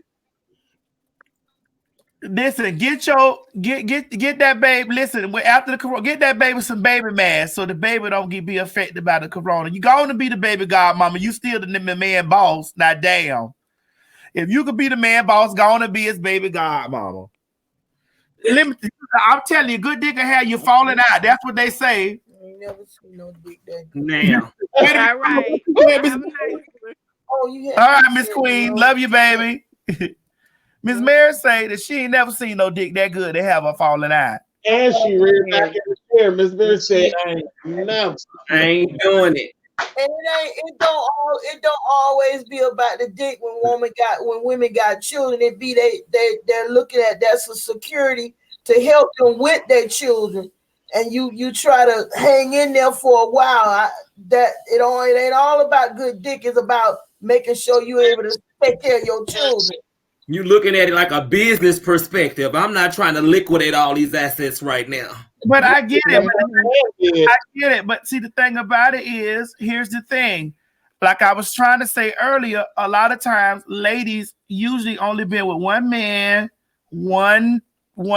or they know their daddy, or they know a boyfriend. You understand what I'm saying? They know a husband, they know a boyfriend, they know their daddy. Maybe 3 men have ever done been in their life. Maybe 3. Okay. Your father is the first one, but a lot of us don't have our father. But maybe 3. Yeah. Okay. Then you start hearing people like me out there telling stories of how I was an escort, a prostitute, or whatever I was, call girl, and I'm start telling stories. You know, that's why my story times get hundreds and hundreds of thousands of views on it. They might be funny, but they was true stories. Right. You hear that going on. You hear me talking about that. You hear me doing all the oohs and ahs and all this. And then I'm telling ladies, these what these men do. You get a lot of them say, well, he ain't gonna do that to me because you a man, and that's what they do to men, and I'm a real woman, and my coochie good. And I'm like, girl, listen, it don't matter. We got people from different walks of life. Miss Dottie, you said you done told your story. Treasure, you told your story. Savon, you told yours. I always tell mine. Miss Darcel came here and told her. So it ain't the sex or the gender. It's what it is. It's what it is. You know, and this is why I tell people all the time. I don't think that all men are gay. I don't think all men are gay. I don't think all men homosexual. I don't think this is about all men. But what I do think about all men is that if the ding-a-ling get hard, it's a possibility. Anything can happen. Sure can. It don't have no conscience. What she say? You say your grandma say what? She used to tell us that you had me to say I was talking to you personally, and they heard me and said that. But a DICK don't have no conscience. That's what my grandma used to tell us. It just got a little remorse after the fact, but you're right. It ain't no conscience. It ain't. A little conflict and a little remorse. Ding ding conflict and ding ding remorse. Oh boy. I'm just gonna. I ain't finished sugarcoating that. She used to say, that's nasty. Okay. Look, send it to me Miss Mary. I say it for you. Y'all like my grandma used to tell us, pussy and dick is nothing to be played with. You don't play around with it because a dick don't have no conscience, and if a PUSS is open, a man will get it. True. Fall right in. When it get hard. Well, it just go back to what I say. And I say all the time, I don't think all men are gay. I don't think that about all men. I just think that if the ding-a-ling get hard, it's a possibility it'll get to work. That's what she used to say. And that's how I feel. You know, they be over there saying, Madison, all men ain't gay, all men. Listen, if you got eyes and you got hormones running through you, anything liable to happen. Facts. Hold on. You know, I like to get my Rodriguez on here. Rodriguez, where you at? Hey, Maddie. How you doing, girl? I'm all right, honey. You ain't on today, honey. You must don't want to get recognized. We talking about side pieces today. You must don't want to get no, you don't want nobody to spot you. Well, no, it ain't quite that. It's just, what I'm about to tell you, for one, I'm actually in the process of doing something, so I can't get on the camera just yet. But what I'm about to tell you, this story I'm about to give you, this tea, it's hot. Let's pour it. Before I give you the story, let me tell you, Maddie, if people don't believe that your platform is real and transformative, I'm an example of it being transformative. I was married. I'm a gay man. I was married to a man, and we had a transgender individual that used to come over to our house, that lived in our neighborhood, all of this good stuff. Knew we were married. That individual, I came home and caught them and my husband doing the do. So needless to say, after that, I really fell into a place of I didn't like anyone that may be transgendered, but you made me change that mindset. You made me realize that everybody's not the same. Now that individual, that individual and that ex-husband, they on going and doing whatever they're doing, but it ain't me no more. But this is my thing, right? So you usually go into a situation because here's where it opens up another can of stuff. I used to say all the time that that transgender, that gay men don't really like transgender women. I mean don't like them sexually, or don't like us sexually, because we transgender women. And they usually like men.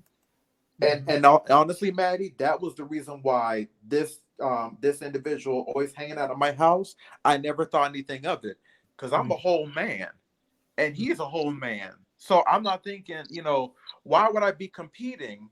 I would never think about me having to compete against somebody who, until my ex-husband told me, I honestly thought was a woman.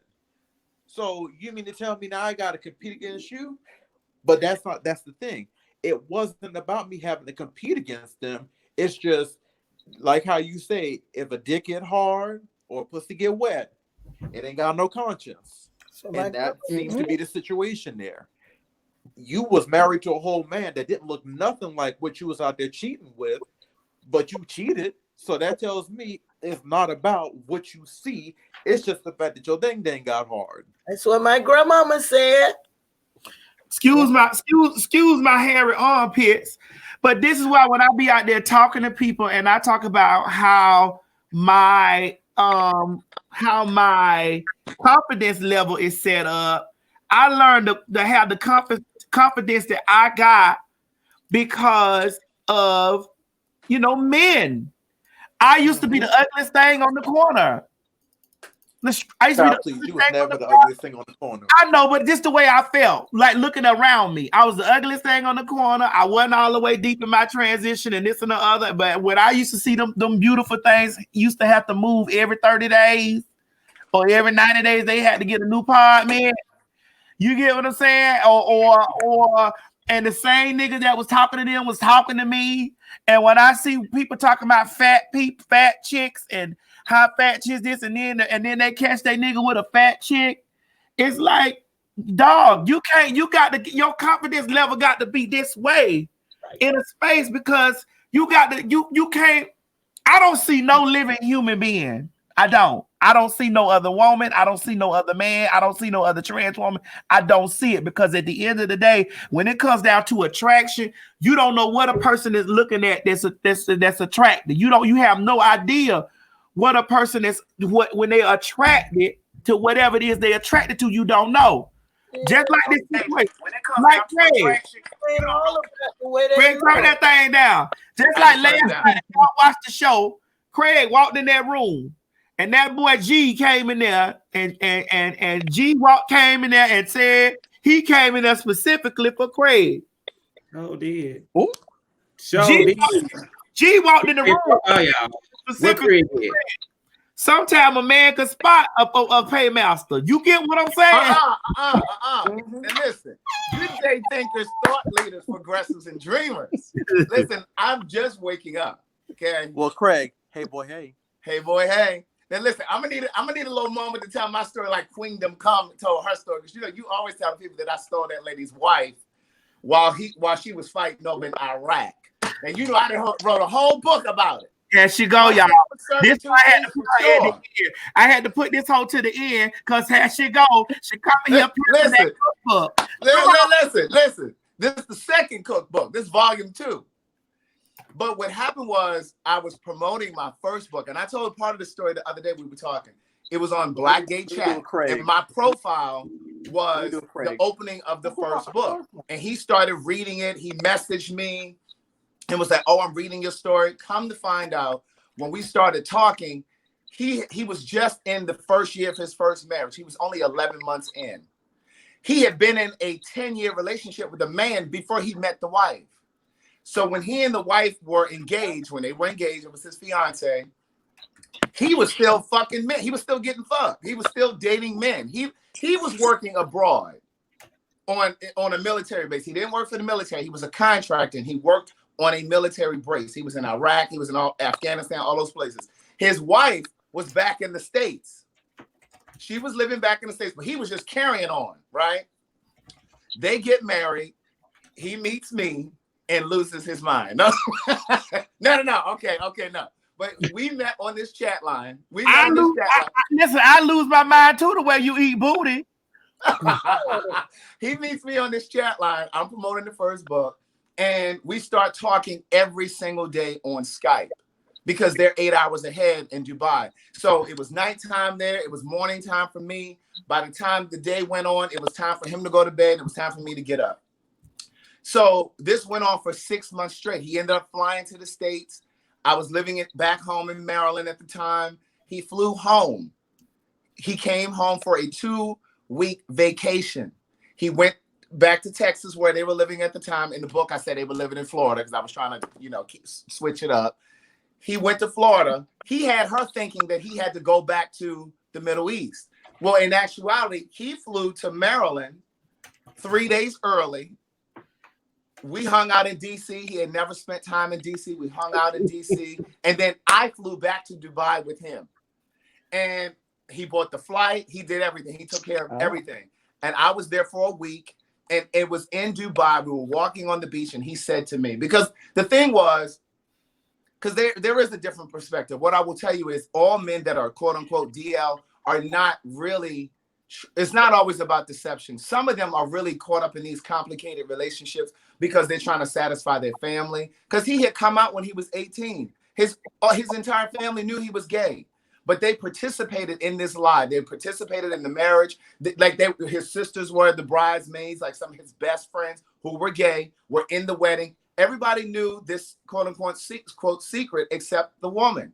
And the reality is his mom even knew, but he was trying to satisfy his mom. So he ended up getting married to her. And then when we met, the thing was those whole 6 months that we were talking on Skype, he kept saying to me, God, if I had met you before I got married, I don't think I could have gotten married. He said, I'm really conflicted.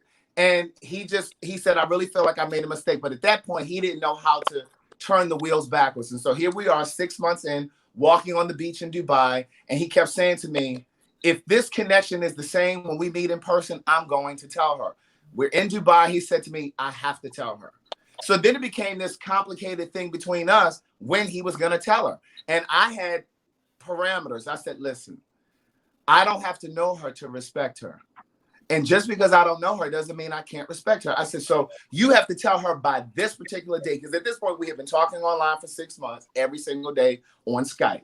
And then we had already met in person. He had been to Maryland twice. I went to Dubai, spent that week. And then he flew back for the holidays, spent more time with me in Maryland. This time he came to me first. Then he went to her. And then I said to him, you have to tell her. And then he just missed that mark, that deadline that we had set. And I said to him, I have to go. I have to cut this off. I cut it off. I blocked his phone. I cut everything off. And what ended up happening was I knew that he was being genuine, quote unquote, because he ended up telling his sister about me. He told his brother about me. None of them knew about me. He ended up telling them. I ended up talking to his brother. His brother called me because remember, I blocked him on everything. His brother called me and said, listen, my brother just told me what happened. And I feel bad for both of you. He said, we knew my brother was gay. We knew that at 18. I don't know why he got married. And so that there was the story, you know what I mean? But at the time, I didn't know I was going to end up writing it in a book. But if I had not had that experience, I would not have been able to speak to and for men who are in those very complicated kind of relationships. Because my first book is about being gay. But this book really, because I can't even begin to tell you how many men have reached out to me, men who are married, who have said, I'm in a relationship right now. I've been married for 25 years. But I've been in a relationship with a man for 10 of those 25 years. But I would have never been able to speak to that kind of guy if I had not had that experience, because I always thought that this down low thing was always about deception. It was always about wanting to have their cake and wanting to eat it too. But that's not always what it is. It's not always that black and white. This particular Craig, guy, that doesn't work for it. But in the comments, Craig, I'm just posting the comments. The comments is flying in. They say you stole that lady husband. You took that lady man. yeah. No, I see it. And when I look back on it, my era, and I recognize my part in it.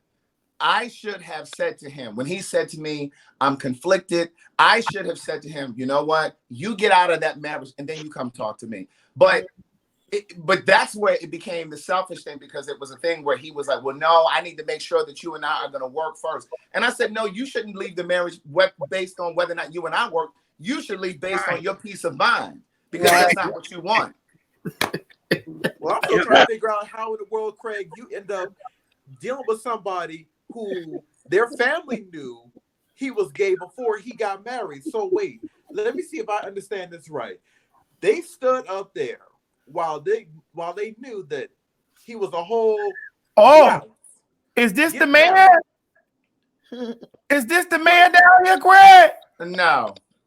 Craig, is this the man? No. Go, what were you saying, Rodriguez? Wait a minute, Rodriguez. Lord, the man came in here to clear his name. The man say, so let's be clear. They did know about you, Craig. I told them about you. I really wanted to be with you. Well, okay. If that really is the man, sir. No, that's not him. That's not him. Because there's no way. Let's see how we can clear this up. Because I'm still I'm trying to figure you out with this one, Craig.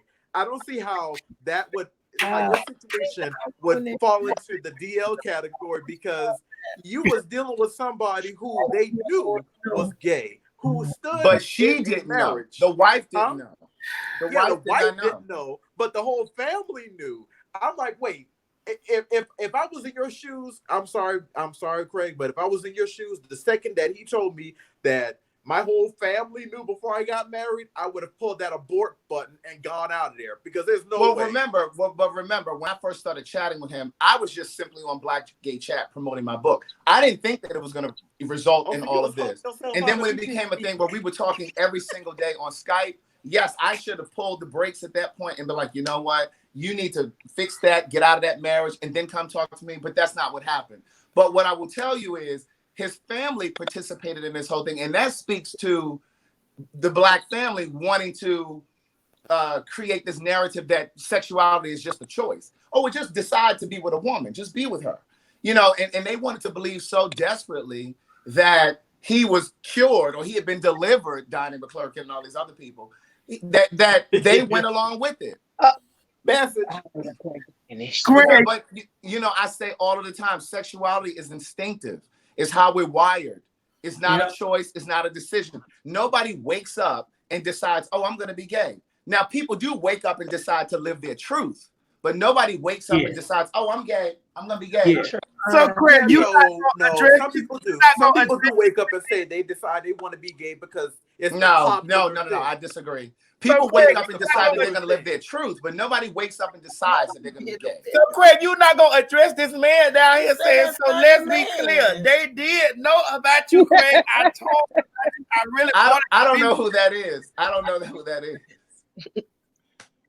Well, Craig just be pulling them. He's handsome. They just drop in, damn it, like out of parachutes and planes and shit. Oh my God, Craig! But also we got to speak about women who do know that these men are gay and they participate in the charade. Message, because there are women that know about that, Lord Jesus, and they go along with it. Can I ask Miss Mary want to ask a question? Can I ask you, is that called a down low man when they married 25 years and they, what you call him? Sneaky. That's DL for sure. Okay, but there's a variety of different kind of DL men. All aren't the same. Okay, I'm I'm finna say something, and ain't nobody gonna like me when I say it, but I'm gonna go ahead on and say it. He was already gay. Cause any man that go after a man with muscles, a beard, a gym membership, push up, sit up, squats, legs strong, strong, arms strong, mustache and beard. That man ain't DL, he's gay. If you out here, I'm sorry, and I love peoples, but I'm just gonna y'all don't want to call a thing a thing. If a man out here seeking a masculine man, that man is gay. Right. It's okay if you gay. But see, it's such a play on words. But it's okay if you gay. It's such a play on words. And that's why people... No, Craig, I need to finish this because I need to go ahead on and get this out. Miss Dottie is a woman. You say you got to go, Savon? All right. You got to... Savon got to... Call me tomorrow, Savon. Here. All right, baby. All right. But I'm going to say this here. Okay? And I know y'all ain't going to like me after I said, but oh well. Y'all don't like me after I say a whole heap of shit. But I'm going to say like this. If a man is seeking a man, muscles and arm in the back, jogging pants, boxer briefs, boxers, t-shirt. However a man present himself, he is gay. Yes, indeed. And it's okay for you to be gay. I don't want to hear these butch queens out here talking about that man he's straight. He's not a straight man if he's looking at muscles and things. He's a gay man. Craig, you don't got ain't no qualities about you filming them. Except the ankles. Wait, I had to think about that. Except the ankles. I get it, mama. You a woman looking at a man. We talking about men looking at each other. Oh, okay. Well, you a woman looking at a man. A straight woman can find a gay man, because I find gay men to be attractive. I find gay men attractive. I find gay men handsome. I find gay men sexy. I find gay men the same way I find men who identify as straight. I find them the same way. They are man. It's a man. So I'm looking at a man and I find a man attractive. Yeah, I'm not been around I didn't know. I am a heterosexual, transsexual. When I'm not looking at nothing. I'm not looking at other feminine men. I'm not looking at women. And I'm not looking at trans women because I'm not attracted to woman-ass. Right, and I done seen the men that done come at you. I'm attracted to men, okay? And even when I look at a gay man and he may have some feminine quality, I still fuck because, you know. You'll still do what, girl? I still fuck, yes, I will. But that won't be my husband. Because I know that he's a man that likes men's. M-E-N-Z-S. Men's. He's a man that likes men. So he's not bi. No, he ain't bisexual. That man is gay. 90% of those men that be with them women and stuff like that, it be because of the biblical thing on their back. Yes, and they trying to satisfy their family. And they walk out there, they want to be justified, they don't want nobody, and they'll deal with a woman, but they really want a man. They want to be with a man. Can I say this though? Yes, ma'am, Miss Dottie. I just want to say this about what Craig said about the black family. We can't speak about every black family because my black family wouldn't have bought that shit. Absolutely. My black family. Yeah. Would have said, my nigga, you came out gay when you was 18. Right. So you're not gonna turn around and marry this woman, and we know what's up. I'm from Detroit. I'm from Detroit. So my black family is not gonna stand there and let my brother get married. That me and my sisters, I know. Oh my God, we would have drugged my brother down through there. We would have drugged my brother through there. And when I say black family, would family, not have let that go on. Right. And when I say black family, I don't mean every black family. I just mean the institution, the unit. You know, Yeah. because that, you know what I'm I saying? understand that, but yeah, that couldn't. I don't know how his family let that happen. I didn't either. And I that was one of the conversations that we me used to as have. a mother, I wouldn't if he said that they came out at 18. That's what you said, Craig. Let me tell He you. sat them down in the living room and told them he was gay, but his mom was so stressed out, her hair fell out. He saw this reaction. And this is a family from the Bible Belt. I'm not gonna go into a specific city. Okay. But from the Bible Belt. And so he was tormented by this. And so he ended up moving away and he joined the army. He was in the army at one point. And then that's when he got into the 10-year relationship. He got into this 10-year relationship because he joined the army, but then the guy told him, listen, if you go away for 6 months, I'm not going to be here. So he got out. He called his family and said, Ma, I need you to tell them I'm gay. This is before Don't Ask, Don't Tell. And he said, I need you to get me out. So she ended up getting him out of the military. He ended up getting into this 10-year relationship with a man. When that relationship ended, he got this job overseas as a contractor. And what ended up happening was he met the wife or the fiance, and they ended up getting engaged for 10 years. She was a virgin. So they were, he was under no obligation. So he was under no obligation to have sex with her. So that was easy for him. So while she's a virgin, he getting stabbed. He in relationships with men. So eventually he did put some ding-a-ling in her, right? Well, what he said to me was, don't say what he said to me. He said mostly that it was oral because he could never really get up. This man was a bottom. So he ate her. So he was eating her. He was eating her. And that's the thing that I've learned about a lot of, and I'm not going to say all, but I've learned that a lot of men that are in relationships with women, whether they're married or in relationships, a lot of them are getting fucked in these relationships with these men. And what I've learned is, I think a lot of them psychologically, on a psychological level, they're in these relationships with these women to assert their masculinity because they really are passive when it comes to sex. I ain't lost. Confused. I'm lost. I ain't confused. And you know I want to ask a lot of questions. Go ahead, Miss Mary. What you want to say? I ain't confused. He want ding-a-ling, but the family made him want to the family let him go ahead on out there and go get a walk. He was more concerned about what his mother wanted than what he wanted. I get it. I got that. What he felt he needed. I ain't finna let nobody pressure me into that. I don't want to be in a sexual relationship with no woman. I don't want no cheering. I don't want to go inside of no woman. I don't want to do that. And I ain't gonna do nothing that I don't want to do, and I don't care who happy or sad about it. I don't want to do nothing. I ain't finna do none of that. I was never finna do that. I ain't had no interest in doing that.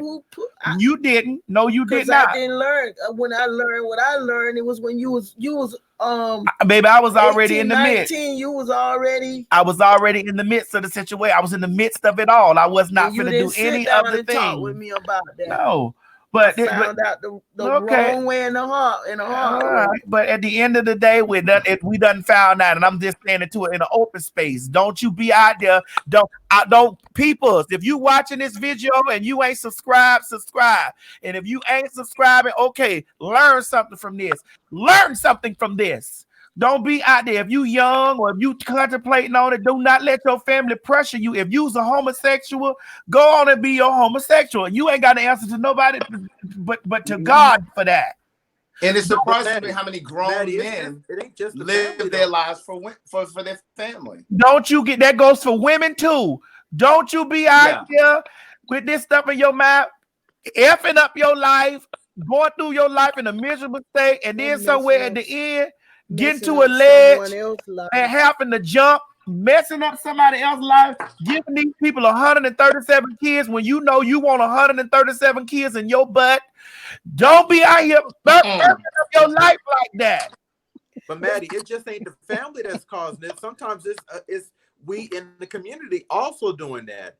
Because I mean, this, sometimes it still kind of catches me off guard, and I have to remind myself of this. But then, and Craig, tell me if I'm right on this. There are people out there that are very masculine, but sexually, they want to fill the role of a bottom. And then there's some people out there that are very feminine that want to be tops. But whenever we see somebody that's masculine, it's like, oh, we get that mindset, oh, they got to be a top. I want them to top me. I want them to top me. That's not always what they're into. Well, see, I'm just learning stuff. I'm learning things about top and bottom. And I have seen some of them look very masculine. And when you tell hold on, ladies and gentlemen, please make sure y'all write this word down. Masculine. Why are you doing that now? Please write the word down, Craig, so we can add it to Miss Mary as a masculine.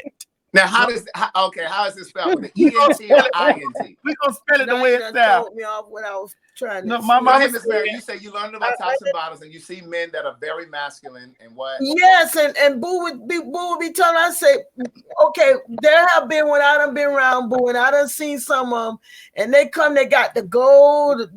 They look very hard, like. I mean, those thuggish boys. Okay, ladies and gentlemen, thud. They are thuds. T-U-H-D thuds. Okay, go ahead. Why do you keep doing that? Go ahead. But anyway, and Boo would say, "Mama, what's wrong with you? Can't you see that boy gay?" And I'm like, "You gotta be kidding me!" But like what he's saying is that some of them look so feminine, and then they're not gay. Who's feminine and not gay? I done seen some that act very feminine and they're not gay, Boo. They just have ways like they just have. What they do, Miss Mary? I don't do that because I ain't like that. I didn't like what I used to. Because I tell people don't do that. Just come on out with the word. But see, this goes back to what me and Madison talk about all the time. You can't always tell by certain things because they're culturally. I'm telling you, Craig. Because Caribbean men are sometimes effeminate. Listen, right? And so it's not always about that. And some of the ones that I done seen come at Boo, this is why I like to sit and talk to my child and ask questions. And when we all together, I ask y'all questions because I ain't gonna be wondering. I'm gonna know. God knows you asked me some questions. Oh yes. Because you was one of the ones that she was confused. She was like, that handsome old man. How's that old man? She did not say old man. You always be in a mess. How's that man? That 80-year-old man just like me and Boo. Even sometime when me and Boo have been out and stuff, but Boo, this like the conversation we had at the table when you were saying, "Mama, I didn't really leave." Like it wasn't to abandon you; it was to go and find myself or what I myself. Yes. Yeah. So I get. That little Richard wig you sitting over there under. Huh? Yes, ma'am. This is my bird. This is the bird's nest. Miss Mary. Yes. We're gonna have to get together, get that wig out of that house. Boo thought I did the other day. Yeah, I went in there searching for my wig. Because mind you, y'all know I ain't had this wig on in a while. I went searching for this wig. I was like, I can't find this wig. I see the look, but I know what it is now because I kept looking. I said, this gonna be my Maddie in the morning wig, and I can't find my girl. No. You can listen.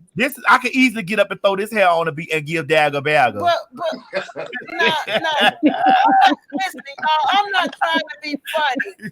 I'm not trying to be funny. But when I have a question, I'm gonna ask y'all, and I hope y'all don't get offended because I don't mean it in a offensive way. But, okay, now if you want to meet, why you gonna go get the coaching? But that's why I say is they buy if they want cool. Well, Mama, here it is. I don't think this is where we get things confused. We get sexual experiences and sexual acts confused with sexual identity. Mm-hmm. You know what I'm saying? Just like no matter how much, if I go out right now and I have sexual relations with 5 women, my soul attraction is to men. Mm-hmm. That's my soul. That is my deep, grass-rooted attraction is to men. Mm-hmm. I like men. I like men. Now, and even if you see me messing around with a feminine man, I may not be happy in that situation because I.T.S. Madison, am not attracted to femininity. Period. Okay. I may find a feminine man attractive because he might have a little masculine move or he might have a little something. And at the end of the day, he still got a ding-a-ling, and I do like ding-a-ling. Okay. The feminine, the feminine man is the one that do all the twitching and the moving and the. No, Not mama. necessarily. Femininity. I'm asking y'all. I'm not. Please don't. No. Okay, please, so you're getting femininity confused with flamboyant. Okay. Flamboyant is the one I told you I used to couldn't stand, where they used to act like everything is like you old of them, or they gotta be seen. That's flamboyant. Okay. Flamboyant. They're flamboyant straight people. Yes, they're flamboyant gay people, but it's the flamboyant. This is kind of like a body explanation of flamboyancy, like absolutely. And then I asked you about film. Film is Craig, mama. You know, film is Craig. I'm sorry. Women. It was Craig. Craig got a few film away, but Craig. I didn't. When I first met Craig, I didn't know Craig was. I did not know. Mama, and I asked you, Mama, how you ain't know Craig? Because I had to sit and watch him a little bit. Now go ahead. What were you about to say, Madison? The only thing Craig what? The only thing, Craig is the very handsome. I would never take away from my oldest daughter, oldest daughter, that he handsome. Craig is very handsome. Like when I first met Craig and I walked into the building, I was immediately like, girl, if she get down on it, I'm gonna let her suck it. You know what I'm saying? And I did. Those are my first thoughts. When I say, listen. When I walked, told me that me and Craig was. I said, I was over Craig's house and the man hit us both up. And I said, listen, while the man hit y'all was about to get busy. Craig hit the man, Craig hit me, the man hit Craig, the man hit me. And I told Craig, hell, we could have sat next to each other. We could have both got our dicks talking. That's what I do. And I said the other day, I leaned over, kissed him with, hey, dude. I remember when I first seen one of Boo's dates. When I first I'd have kissed Craig in the mouth a little bit. You didn't even finish your thought. Oh my God. I remember when I seen one of Boo's dates. One of Boo's dates that Boo was actually going out. They was going out and dressing up and going out. I mean, my God, when I tell you the body, oh my God, he was, oh my God. You're talking about a man I was dating. Yes. And I looked at Boo and I say, and I had so many questions for Boo, and I said, Boo said, Mama, I keep telling y'all as women, stop looking at talking about how they gonna look or what they look for. He sees a woman. And then when I stood back and I look and I say, you're right. Because you was when y'all went out, you was very attractive. You was dressed very attractive, and whoever was walking by wouldn't have known nothing. Because the guy was built to the. I'm passable. I'm not gonna sit up here and act like, yes, and I'm not gonna. Sometimes y'all look better than us as women.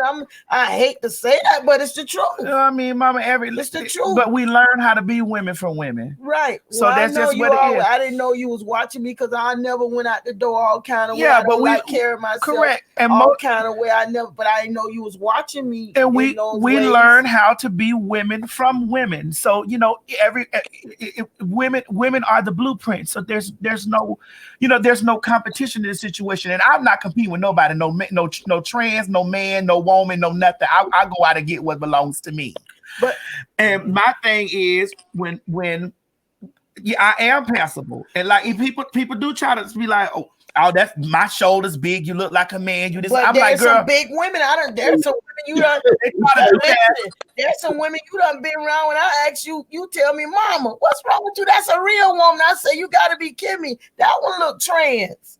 Haven't I? When I listen, y'all, since being around my child, I have learned things that I need wait a minute, to know hold on. Tommy, I'm sorry. What we say, let's not stretch this too much, baby. I don't know if we're joking or if we're weird, so I'm not going to take it as anything. I'm just going to say this. I know me, and I know how I get down, and I don't know what you may see through the screen. The same thing that I told Candy Burris when we was on Candy Coated Night, and she was like, well, I could tell you is what you is. And I'm saying, well, you done saw me naked. So you done saw me naked. You done went on bigdbitch.com and you done saw the ding-a-ling hanging and this and the other or whatever. And you a woman. And I don't care what you can tell, because I'm not trying to pull you, or I don't care if you attracted to me or not. What's attracted to me is attracted to me. I done seen them walked into walls. I done seen them walked into a gas tank. I done seen them. I just stand there and just observe. I just be looking. And at the end of the day, when it boils down to it, I walk right through daytime, broad daylight. I done been looking bad. I have been looking bad. Let me tell y'all something. Remember the one when we both was hold on. I done been looking bad. Done got up, toe down, done been all out in public, and done been in the presence of other gays and other trans people, and I done had people to say, you know that's a man, and I done been like, oh, so you ain't clocked me yet. You get what I'm saying? So listen, so you got her and you ain't got me yet. Oh dear God. Craig, you know what I'm saying? Yo, I know. Listen, I've been with you, and I mean, we've been out and you're grabbing the we weed. done seen. So I don't care what them people be out there saying. I'm telling you what I done seen and done experienced my own self. And even when some of them get on my nerve and I want them to go, I say little thing for them to go, and they tell. I remember the one told me, I don't care. She fine. Yeah, they do it. They do that stuff, and I'm not sitting up here pulling because I don't care if you know or not. That's the thing. And I do feel like that. Here's the thing about being passable for the young trans girl that's watching me. You got to get into a space where you don't care if they know or not. Right. That's when you are really free at your most passable. When you don't care if they know what you are or not. But where I want to go back to is that's what we was talking the other day about giving your children space to come, to have a safe place to come and express how they feel inside, so they don't have to shelter and hide and go live a secret life or cause someone else hurt in their life, or because they tell you they're gay. Just be that place where they can come express themselves and listen to them. Yes. And hear them out, and then it helps them to deal with what they got to face with in their life. Because none of us, you can raise your child the best you can, and none of us can make our children choose to be what we want them to be. They have their own mind, their own set to what they got to go face in life themselves. All we can do is train them in the way they go, and then you got to let them go. And let them find their own direction in their own life, because only God has them still in His hand. People don't want turn to your back on them, because then you won't have all this what they saying the down low. Listening to Craig, it sounded like the family had came out, and then he still was like he was in his confusion because he was more concerned about what his mother felt. Because if they had embraced him, he would have taken a different direction. I don't think he would have ever gotten married. I don't know if you was here that day when we was having this discussion when when they was here taping, and we had a discussion about after the taping we had a discussion about being a place where about your children to have a safe place for your children to come and talk about their feelings and stuff. And I was saying how hurt I was learning that Boo had faced all this stuff alone. Yeah. I was more hurt because I think me and you did a podcast, but we talked about that. Yeah, finished all of because I didn't get to say what that night we did at a table, and you wanted to do a podcast. I was nervous, and all of it didn't come back out what I was shared with you before the podcast. But I felt more hurt than anything knowing that my child walked through all this pain alone. That's why I was more hurt and damaged, and I felt bad for my child. Because that was a lot to carry and walk along about. That don't mean just because I'm supportive of my child don't mean I agree with everything that my child do. I just want my child to know that I love you and I'm there for you, and I want to be that place you can come and talk to me where I can pray for you, whatever you're facing. You understand? Yeah, I get it. So that's why I was asking the question, because he felt like he didn't have a place to go, and then he went on to marry the girl. And is he still with the lady? No. She ended up contacting me, but she messaged me, but I never responded. Who, the woman or the man? The woman. Yes, the woman. I would have windmilled you into a corner, Craig. But why? But boo, you always the fight. whole story is in the second book. One thing for certain, two things. Look at her trying to. You always fight the other woman, especially the other woman got a beard.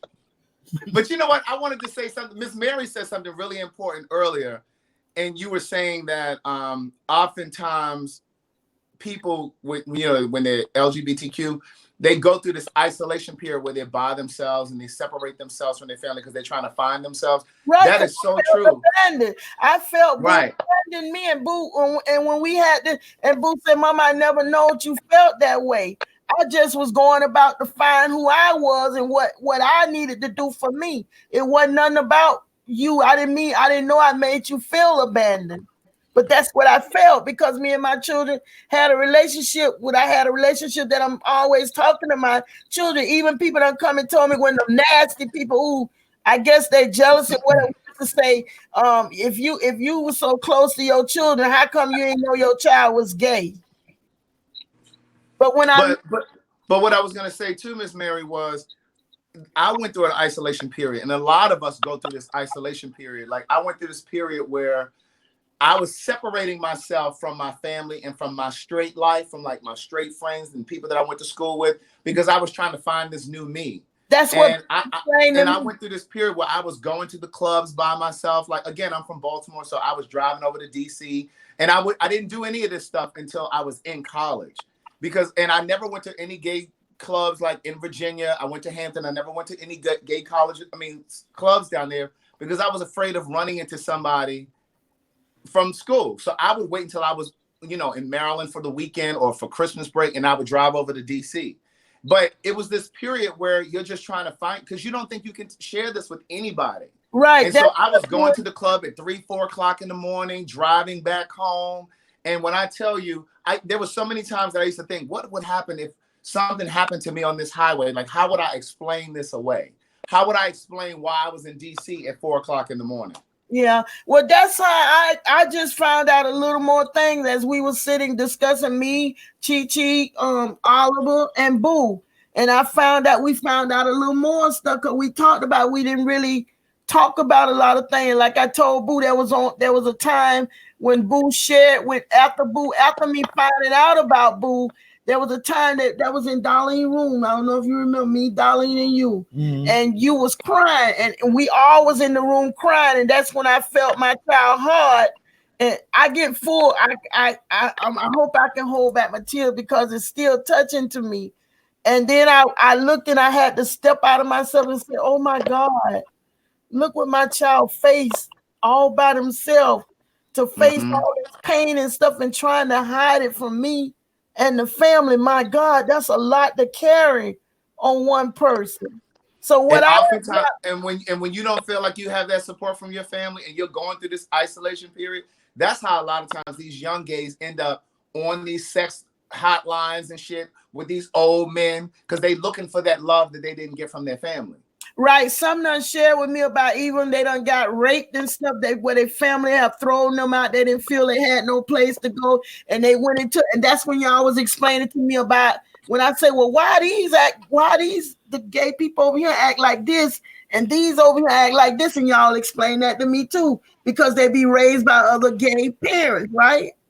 Right, and that's what y'all explained to me. Mm-hmm. Because I can tell the difference. I can tell the ones who've been raised right, and I can tell the ones who ain't had no training, without them even saying, "Excuse, Miss Mary, I respect you" and all that. They don't even have to say that. I can already see it in them. I can't explain it, but I just can pick it up, and I can say, well, why this one carry on like that? Like the world owe them everything. And that's why I think that some people had a problem with some of the gay people, is because they walked around like everybody owed them something, or that they have to be recognized, And Now, Boo, explain to me that means flamboyant. flamboyant. Thank you, Tommy. I that's why I didn't go off. I didn't know because sometimes the comments are moving so fast. Thank you. I love you too, baby. Yeah. You know, I just was because sometimes people come through and they be like, because they do like to say, "Oh, well, I could tell what you is," and I'm like, okay, I'm okay with that. Like, well, I'm here to tell y'all from my own experience. Thank you, Tommy. I love you back. And if they could, I don't care. That's the thing. And this is what I was saying earlier. I just feel that, when you get to a space, a comfortable space within yourself, like I'm very much so in that comfortable space within myself. This is why y'all see me get online with a bonnet on. And that's why a lot of kids are killing themselves. Y'all see me, I get right online with my bonnet on. I may have on makeup. I may not. I may be like, oh, I got a spot right here. But because I'm okay with that, because that's me. You know what I'm saying? And at the end of the day, now I'm not gonna step out like that. You ain't gonna catch me in the street like that unless you catch me in the grocery store or the Dollar General, which I still start shopping the Dollar General, the Family Dollar, the Dollar Tree. You might catch me in this hair. You might. I love Dollar General. You might catch me in these spaces, but when you catch me out, like going to where I need to go, of course I'm a whoop up. But I'm comfortable. I'm in a comfortable space. I'm very comfortable.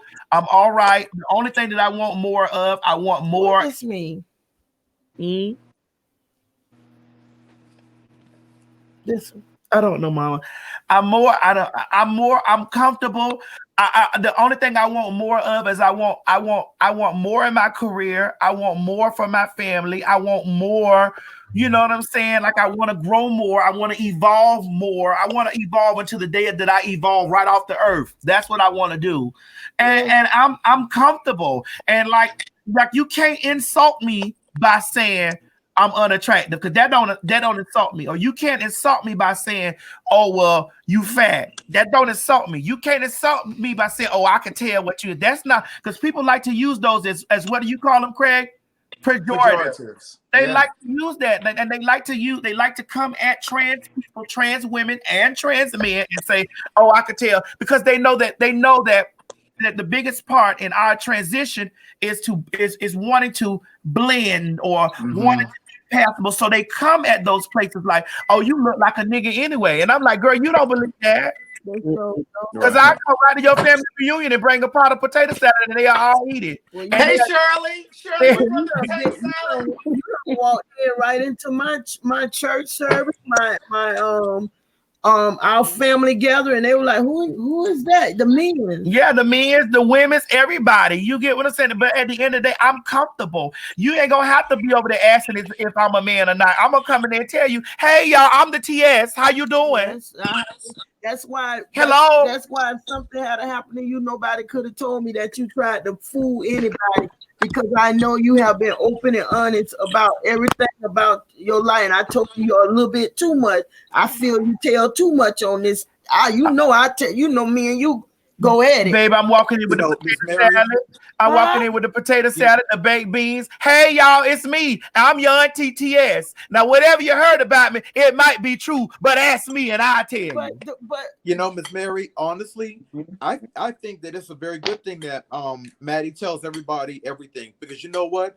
Maddie said it before, and this is the honest to God truth. If you tell your own story, nobody can hold it against you. Right. What I mean, baby, sometimes I think Boo go into too much detail of Boo's stories and stuff, but Boo know what I'm talking about. But you know what, Miss Mary, the thing is, when she's telling those stories, she's actually helping somebody else. Because I'm be honest, I ain't talking about them stories. Boo know what I'm talking about. I ain't talking about them stories. Yeah, Boo know exactly. Boo know what I'm talking about. Even down to when when Boo know what she talking about. Times, see, Boo know what I'm talking about. Times, everybody don't know how to. We've all in the gay community or within the gay community. I'll put it this way: somebody had to pull us in and say, okay, come over here, baby. Let me tell you about this. Let me show you how to do this. Let me show you how to do that.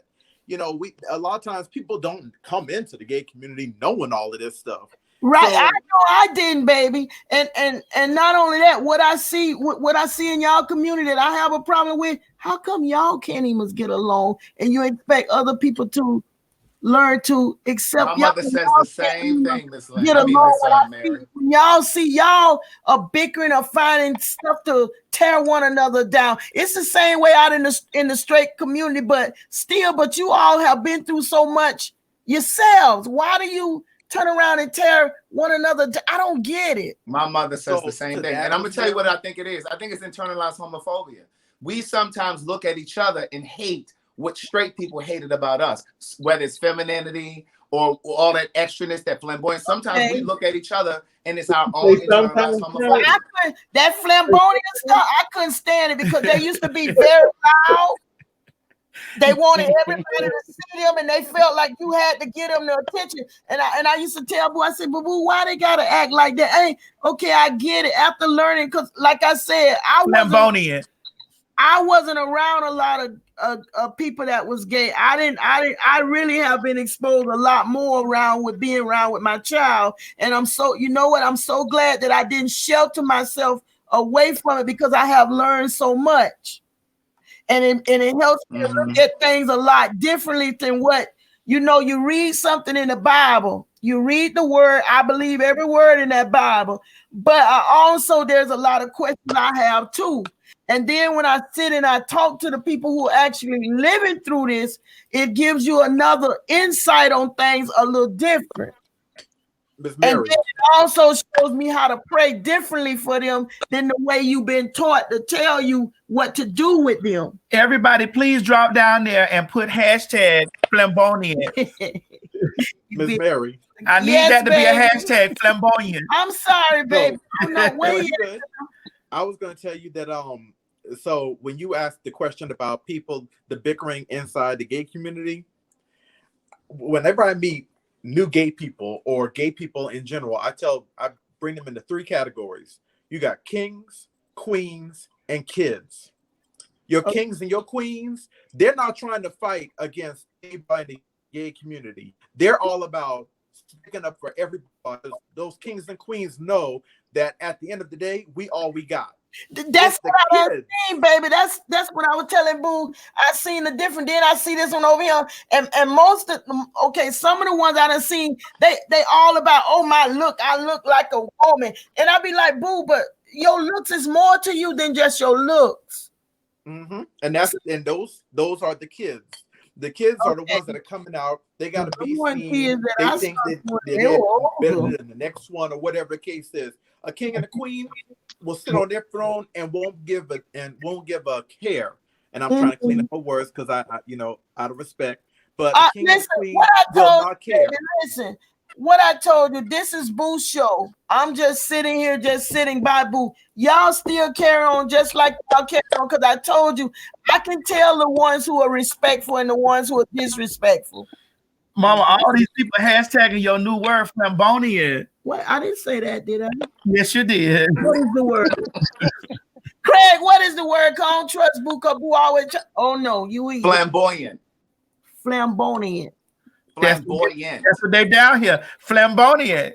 Flamboyant. Flamboyant. Flamboyant. No, flamboyant. Everybody understands what it is, Miss Mary. Everybody, we get it. Everybody understand what it is. That's why they hashtagging it flamboyant. So there we go. We done learned a new word for the week. It's flamboyant. Look, y'all not gonna be giving Miss Mary too much now. But I feel like if people if people felt that they had a secure place, I don't believe it would be so much down low and these men marrying women are going off having babies and then you done tore up a family. You done went and made children. And now your children are hurting. They ain't got no fathers. And you going off, but then some of them do still be there for their children. Then, but there's these walking around straight men don't do it for their children. But you understand what I'm trying to say? Am I making sense? I get it. Just like it's not even from the family. It's even within the church. I mean, if you have nothing less, you should be able to go to your church and find sanctuary. But you can't even find that there. because the church is a hospital. But this is what. Hold on before you say that. Anita, thank you for putting the definition of flamboyant down. Flamboyant is also a coping mechanism for their insecurities and jealousy. Flamboyant. Thank you, Miss Anita. But that's how they be acting. Flamboyant, yes. So thank you, but you being messy. They said, how's the human? That's fine. That's fine. I'll let y'all have y'all laugh because laughing is good for the soul. But anyway, I just look who done showed up to the party. TG here. They talk about some.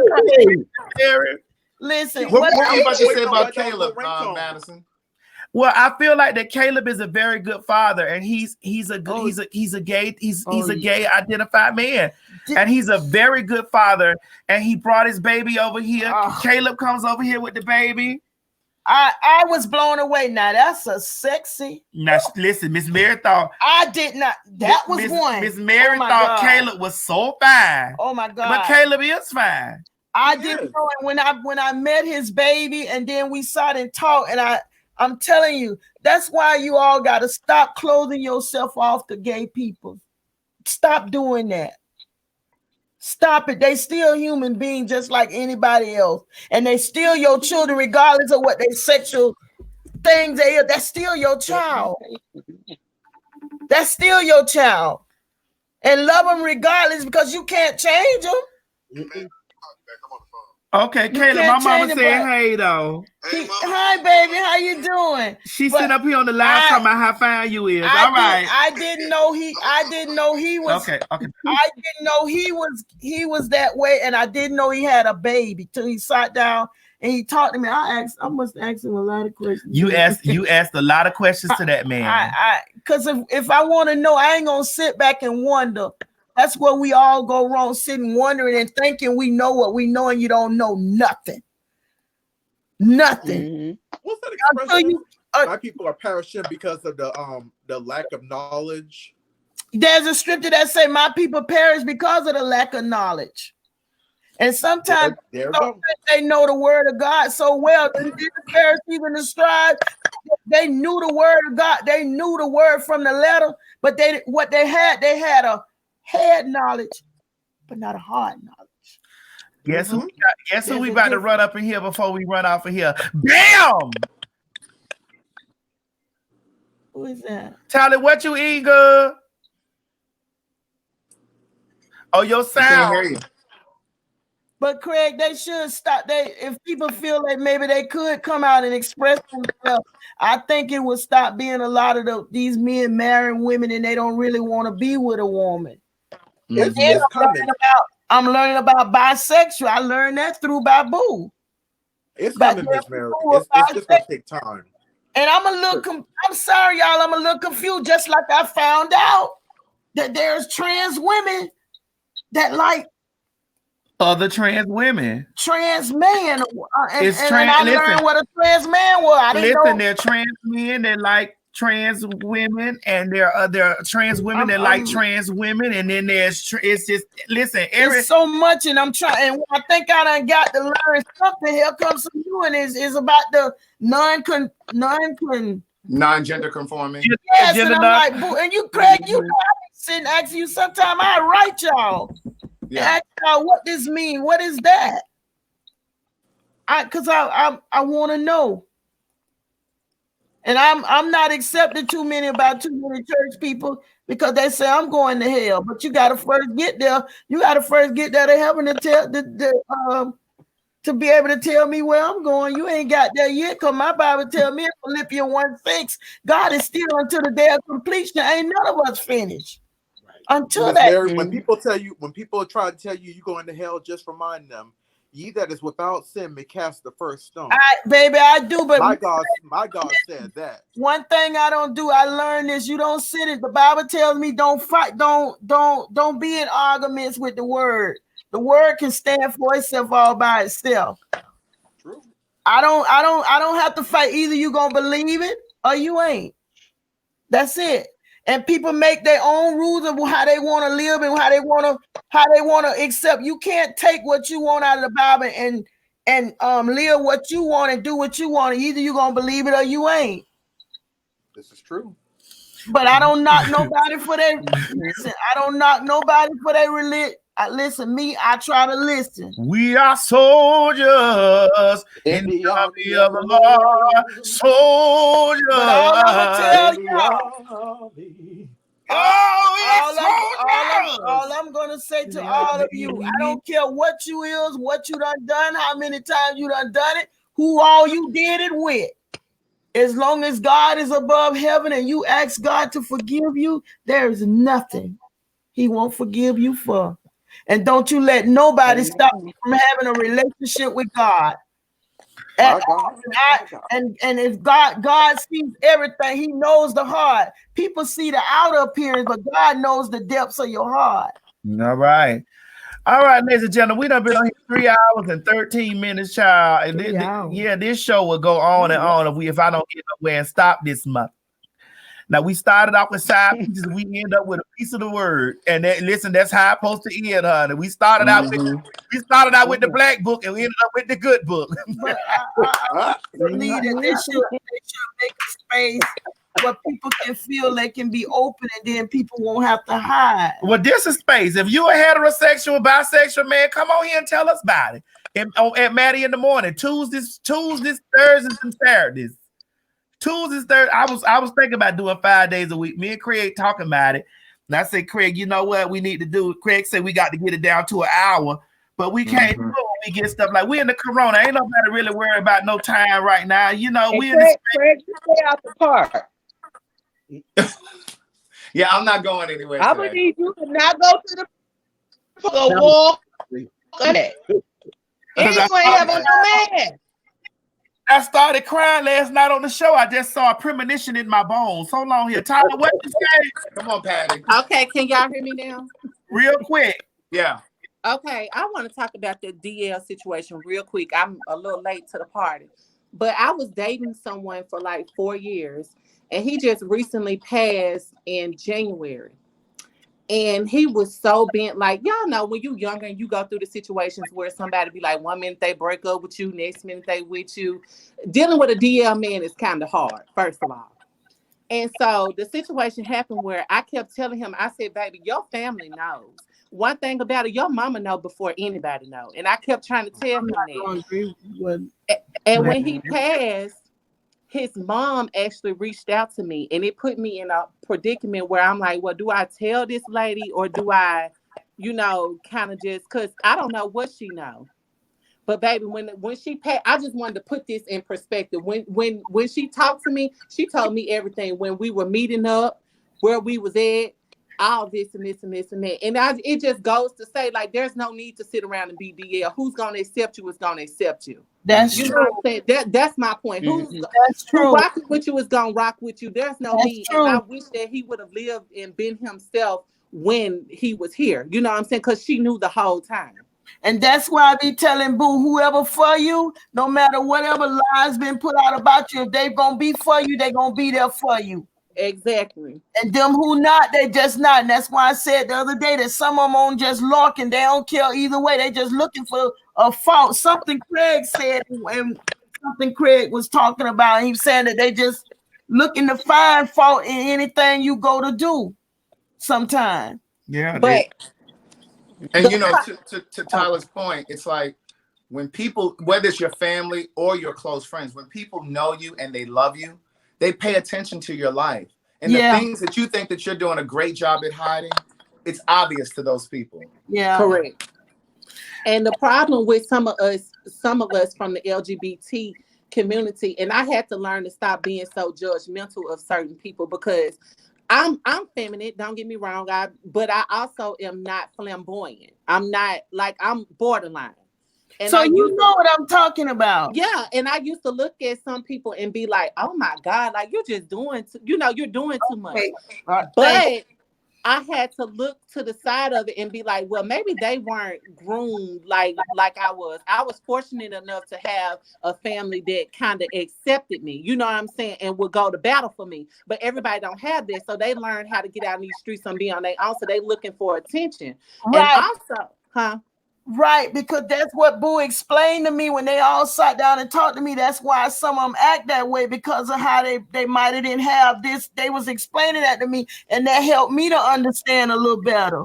But a lot of them, they find themselves in these dangerous situations because they don't have the spirit of discernment, and they play with these DL boys and these trade boys, and they end up dead somewhere because you want this attention and love so bad, and that little thing that's in the back of your head. That's why it's important that your family love on you, or you find somebody that loves you for real, because you'll find yourself out here in these streets dealing with these men that you really think love you and care about you, and they preying on you. Because a lot of gay people, most, not all, so a lot of us have our stuff together, whether they scamming or working, whatever the case may be. Just being real, a lot of us like nice things, and we're gonna keep our stuff together. And a lot of these men prey on that. That's what me and my mom was talking about. And I'd be like, that's why it's so important. It don't matter if you're cute, ugly, or whatever. You need to find somebody in your family or in your life that you value, that truly loves you, because you'll find yourself, a lot of these people be dead on the street or whatever like that, chasing behind some boy that don't care about you, that's preying on you, and all this and this and that. That's why I like when Madison gets on and tells her stories and talk about certain things, because people need to hear that. But those are not the stories I'm talking about, baby. I know what you mean. So what you're saying is true, because I feel if you give your child a healthy environment, she can't take it will help your child to get through whatever they face themselves. She can't take my goose egg stories. No, Tyler, they're asking how old are you? I'm 28. And something you said earlier, I wanted to kind of stretch that just a little bit. What I've learned too is everybody's journey is personal to them. Correct. And it is not my place to try to pull somebody out of the closet faster than they want to come out. Right. Because it was very special for me. You know what I'm saying? And I wanted to journey at the time that I wanted. So for all of those people that be out and people that are gay or DL, and I used to get really frustrated with like the Queen Latifahs of the world. And I'm only saying it now because everybody pretty much knows now she had a wife and they've been out in pictures and stuff. But I used to get really frustrated with people like Queen and, you know, these other people that we knew were gay, because I felt like they could really be a bigger voice for those that are trying to journey and trying to come out and struggling. But then I realized the journey is personal to everybody. And instead of me being frustrated with them, why not just celebrate those people that are bold enough and courageous enough to just come out and tell their story? Now, I do want to add to that, Mom. Hold on. Let me add to this. Mm-hmm. Now, I don't like when people out people, right? Me either. I don't really get into. I don't like it because, you know, it does make it bad for a working. Well, when I was a working girl, it did make it bad for a working girl like myself. But what I also don't like is make it bad for all people. Is when men be talking about they didn't know, you know, that kind of burn, and people be believing that. Now that burns me up, and me too. But it's a lot of men that miss this. This is being so sincere. It's a lot of men who they'll say they didn't know, but a lot of those men who mess with trans women, they go over there and mess with very feminine boys, because I can attest to that. They yes, it's indeed. all the same to them, and they do, and that's facts. Or it's just why we don't care. You know what I'm saying? I'm not going to out you, but I have a cousin who's younger, who's gay, and I told him, I said, baby, once you hit about 25, a DL man can't do nothing for you. You're not going to be into that no more, because it's certain things that you want, and you know, it's a sexual experience for you. But as far as when you start really wanting to be loved properly and share things, come on, love, you're not gonna want that anymore. That ministry don't work for me no more. I can't deal with no DL man no more. These bills ain't DL. Well, I have to say this. What I done learned about most of y'all that I done been around, y'all love nice things, and y'all gonna have the best. Correct. And it's men that prey on that, though. That's what I be trying to tell some of these younger gay people. Don't get happy because Trey came at you, because you don't know what he plotting up on. It's men that prey on that. I sit and I talk to them just like I talk to I talk to them just like I would be talking to a boy and a girl, telling them the same thing. Don't be letting these men come up and lay in y'all house and y'all already got y'all stuff together. Because if you ain't got no money, you ain't getting no honey. You can call me a hoe, whatever you want to call me. I had children. But that, Miss Mary, it's worse. I'm not saying that women don't have it bad, because the Lord knows I'm not trying to make it. We're only speaking on the LGBT community right now. I don't want nobody to think I'm speaking, ill against I women. understand what you're saying, baby. But I feel like it's worse for gay, especially feminine gay men and trans women, because some of these trade and DL men prey on us. They know that you have nice things. They will lay up with you and shoot you dead the next day. That's why I be trying to tell people, be careful out here. You sitting up here thinking he testing your fish. Baby, he already knew what you were.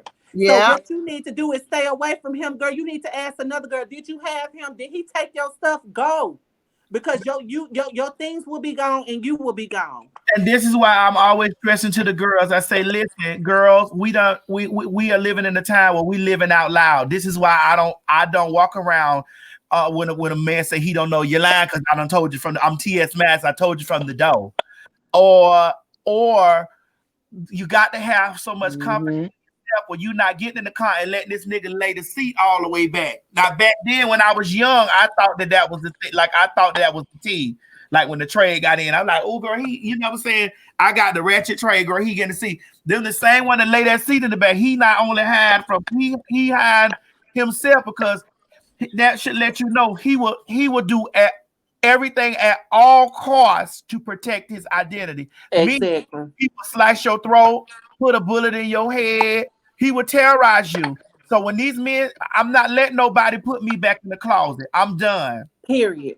And that's the same thing, like I tried to tell my little cousin. I said the same thing that you sit up there and talk bad about your homegirls about, this nigga ain't got no money, he doing this and this. And I said the same thing apply for you. If he got to drive your car to work and he can't give you a kiss or whatever when y'all pull up, if he can't get out the car, open up a door for you, you don't need to be with him. Because, baby, if he got to hide behind the closet, you need to leave him there. Now hold on. Now, no shade. Now, I don't really need. Now I'm gonna be honest.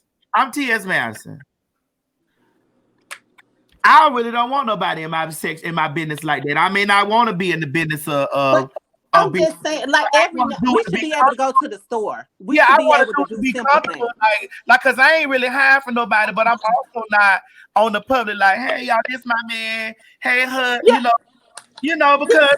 And it's kind of go two ways. But I wanted to make a point to Craig's thing earlier when he said that he got mad, at Queen and Tyler Perry and people like that. I did not say Tyler Perry. Oh, you did? I'm sorry. I thought I heard you say Tyler Perry. But it ain't like he shouldn't be in the same grouping. I mean, we know Tyler Perry picked up that tambourine, but yeah. This is my thing, and we gotta go, y'all. Like Bobby Valentino, for example. You done been caught 63 times in 1 year. Child. With trans women. And you ain't know each of the 63 times you done been caught. Girl, come on. You don't like to pay. Come on, girl. Come on. He have security too, though. But think about it. When men get out, that stuff lasts out. It lasts for like 3 weeks. And then the next thing you know, the women laying right back up with you. So why do you care? They never stop laying up with them. But and the thing, not to be explicit, but if people knew how many women be wanting to lay down with us while we had a men and stuff, I'd be like, baby, no ma'am, I don't even eat fish fried, so baby, go on over there. But it's a lot of them. Tell me this, how you don't know? Because I know when I was doing it, getting the meat, I ain't no lights going off. I'm gonna see what I'm finna get before I get it. So how they don't know what they ain't getting? They ain't know what you were. Bull crap. Well, Miss Mary, so sometimes it depends on the person. Some people don't like to do it with the lights on. Which it don't have to be no. I'm gonna see it. Gotta have no lights on. That's right. I'm gonna see it before I get it because it might have sores on it. It might have all kind of things. I want to know. That's right. Yes, honey. Examine the you may have razor bumps in your ass, so I need to turn on the light to see. Now Come on now. I do like sex with the lights off because I might get real frisky. What you now? I don't want to get explicit, but yeah, you're right. And get real dirty and can't live with myself in the morning. But that's just another situation. But I feel like at the end of the day, you know, though, because it's just a certain attraction that you get. The lights, you want to see what you give me before you give me, because if it's too big, it ain't going nowhere. Wait, that's on your tablet. That ain't on, honey, if it's too big, it's going right where it needs to go. What you said, big, that's just a challenge. Sit down. Listen. Sit down, man. If it's too big, that's just a challenge. Like this, if you ain't cared enough to examine what you finna get, you don't care too much about yourself. Yeah, you're supposed to expect your food before you eat. Amen. Listen, if it's too big, it's gonna be a booster. I'm gonna be standing in the corner, honey, with my hands around the ankle. I don't like my son 6 inch. I want him 12, fully loaded with extra meat. Well, y'all can have all the extra meat y'all want. I don't even like double meat hamburger. Why not? It's A too little much extra meat ain't never hurt nobody this bad. So, like, as long as it ain't no turtleneck or a Corvette. Now, I don't like turtlenecks and Corvettes, but other than that, it's too much meat. I don't like double meat. I don't like Corvettes, baby. I'm not peeling the top back. I'm about to get off here because y'all are carrying. Oh yeah, Bye, Maddie. Bye, Craig. Bye, y'all. Bye, baby. Listen, y'all, we this Maddie in the morning be going crazy, man. We be having a good time, and we don't be talking about shit, but we be having a good time. We ain't got nowhere to go, you know. So I mean, listen, we can't go nowhere.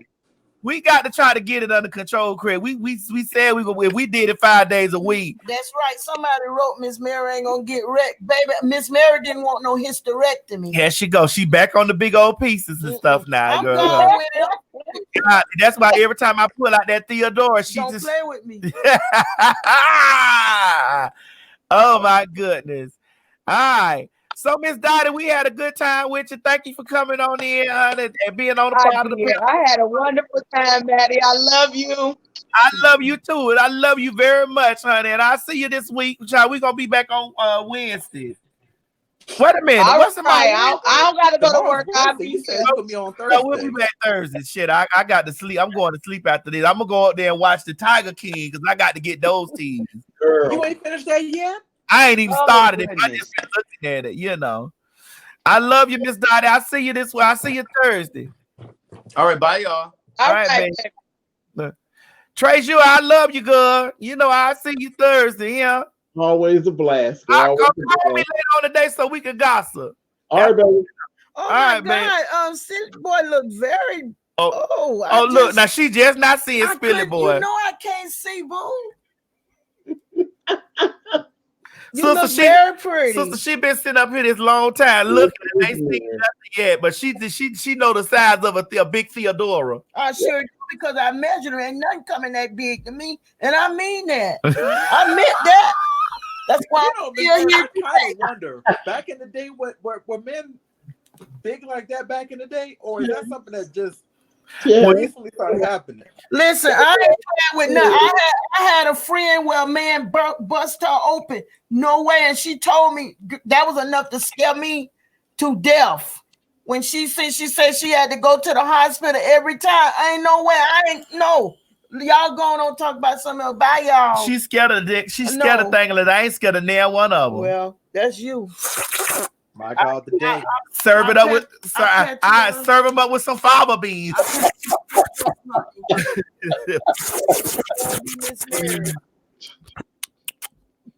Yeah. So Trace, you'll call me, honey, later on today when you get some. You got the number. Tater Head got the number. You know where to find me. Tater Head got the number. Absolutely. All right, baby. I love you. Love you too, baby. Wow.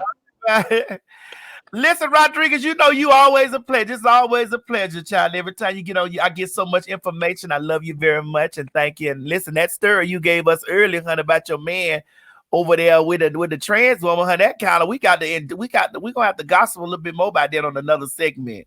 But when we start talking about attraction. I ain't gonna do it. I ain't gonna do that Thursday. I'm gonna see what I find out, what I sleep on, Thursday, and we'll see what we talking about on Thursday. Did you get that video I sent you with those two girls? Was fight? You didn't see that?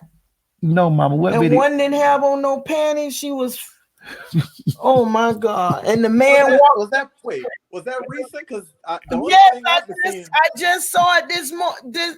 And the man walked. There was an older man. He walked up and went right up to her while she on the ground. But I think they was going with each other, the two girls, because they kept saying, and the man said, "Oh, look at her." This man walked up, her shirt, her blouse, well, she ain't have on no panties, fighting. And the man walked right up to her and went and looked right at her stuff, bent over and looked at her stuff and said, "Ooh, I see why she down there fighting over that."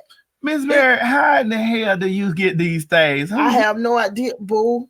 I was boo. I be boo. Quiet as it's kept. Fights seem to be the big thing now because they my just had God. a huge old fight. I was blown on the away military by base. it. I was like, this lady don't have no respect for herself to be out there walling up. They was at the gas station. Miss Mary, how do Miss Mary get these Sometimes people videos? send me stuff. My God. That's why I'm going to delete that. I'm going to delete that Facebook. I'm going to delete that Facebook because they be sending you that stuff. Send him. Oh, no. Oh, my God.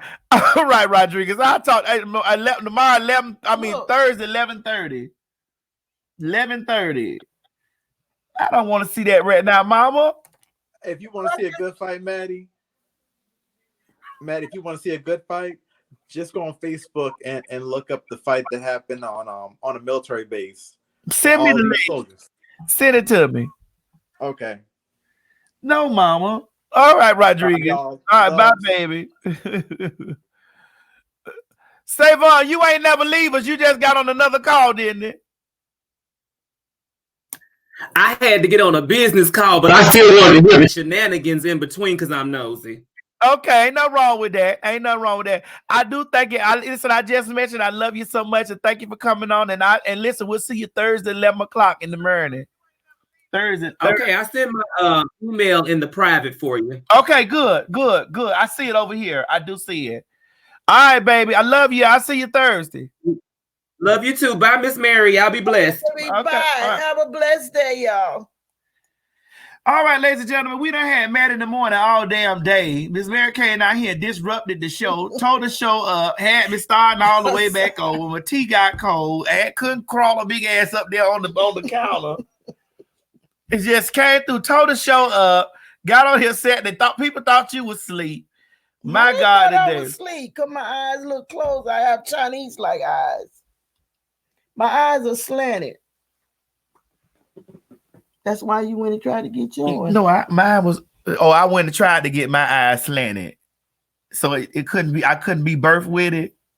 If you got it, I should have had it. Then why you went and had them messing around with your face and your nose, and now you suffering with that junk in your nose right now? You should have left it like it was. Because it made me look more like a woman. Okay. Beauty has its sacrifices, girl. Ain't that much sacrifice in the world. I'm sorry. I'm sorry. That's why I could wear any wig. I could even wear yours. Well, you bought it for me, so you should be able to. Anyway, ladies and gentlemen, this has been Matt in the morning. I'll talk with y'all Thursday morning.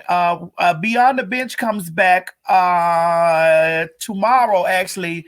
Beyond the Bench comes back tomorrow at... I just had to do that, y'all, before I leave. And what you gonna do? Beyond the Bench comes back tomorrow at 9 p.m. Okay, so Beyond the Bench will be up tomorrow. I ain't doing nothing. I'm gonna be asleep tomorrow.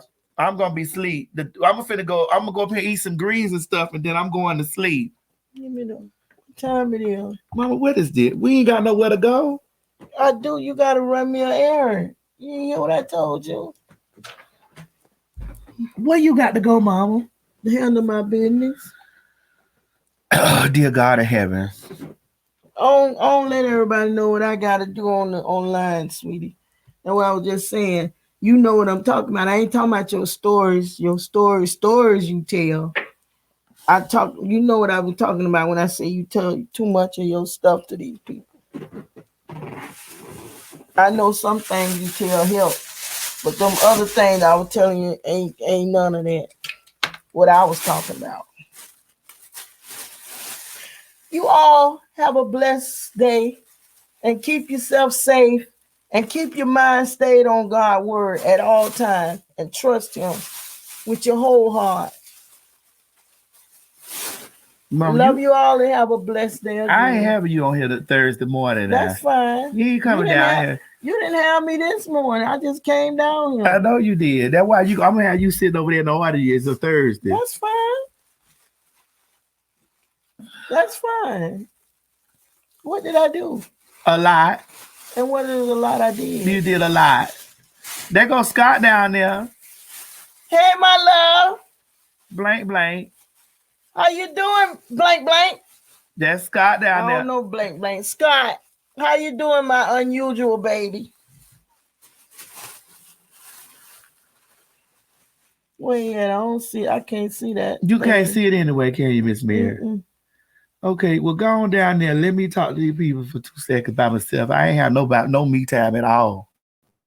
You did, but if you're gonna talk about me with him here.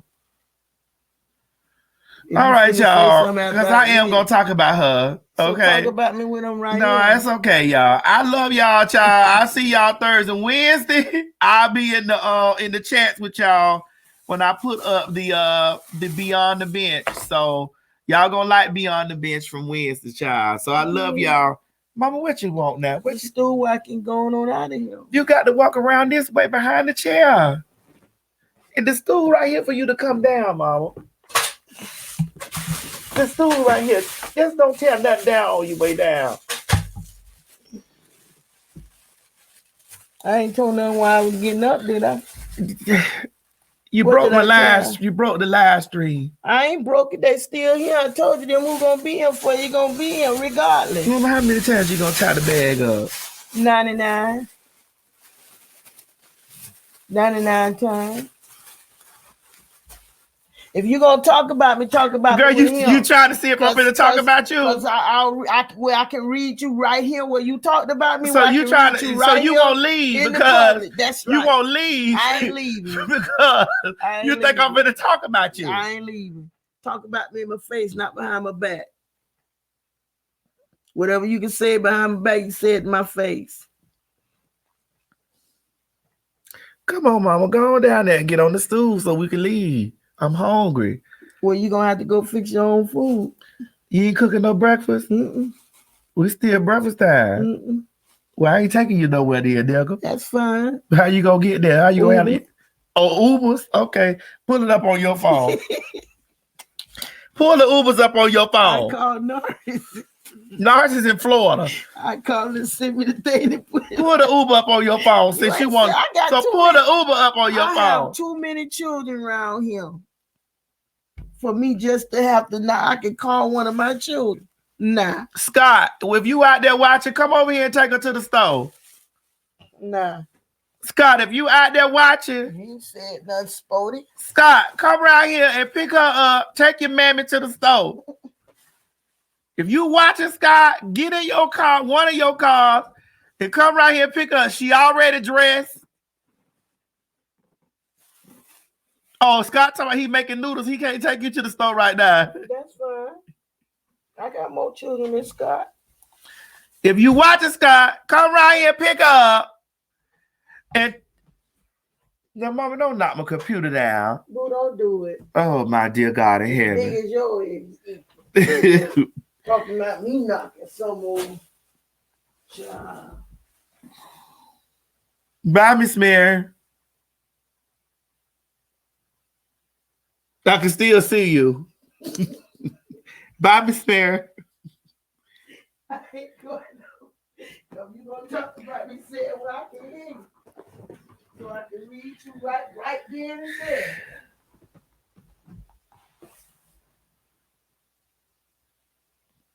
Golly. That time, girl. I couldn't even cuss hard like I wanted to no more. I want to cuss real busy. I want to cuss so hard this morning, I couldn't say nothing. She done come down. Go upstairs, Mama. I don't hear you walking us because the stairs will usually be creaking and making a loud noise when you stepping on it. Godly. Trinity, thank you, baby. Oh my God. How many of y'all mamas be all up around you and carrying on, honey? Especially during the quarantine. I love my mom, but I be want to cuss. I can't cuss hard like I want. I say snippets, but I can't cuss like I want to cuss. I be want to go in. I be want to cuss all morning. She be sitting over there. I can't cuss nothing. The people be want to cuss. Y'all be want to be on the line cussing. You want to say cuss words and come on and cuss. Everybody got to say excuse me. Get your ass upstairs. Stay your ass upstairs, nah. Then go out there and scrabble somebody some eggs, Miss Mary. I ain't taking you nowhere till I eat. Anyway, I'll see y'all Thursday morning. I got to pray on it to see if I will let Miss Mary come on. Miss Eve is in heaven right now, Bush. Miss Eve has transitioned into heaven. You say that's God telling me to fix it. Y'all know I got a filthy ass motherfucking mouth, and I will say motherfucker as many motherfucking times as I can say the motherfucker. And I can't motherfucking talk like that because Miss Mary be having her motherfucking ass down here watching the goddamn show with all us motherfuckers. And I can't motherfucker. Mother, go out of here! All right, y'all. I'm gone. This is too much for me.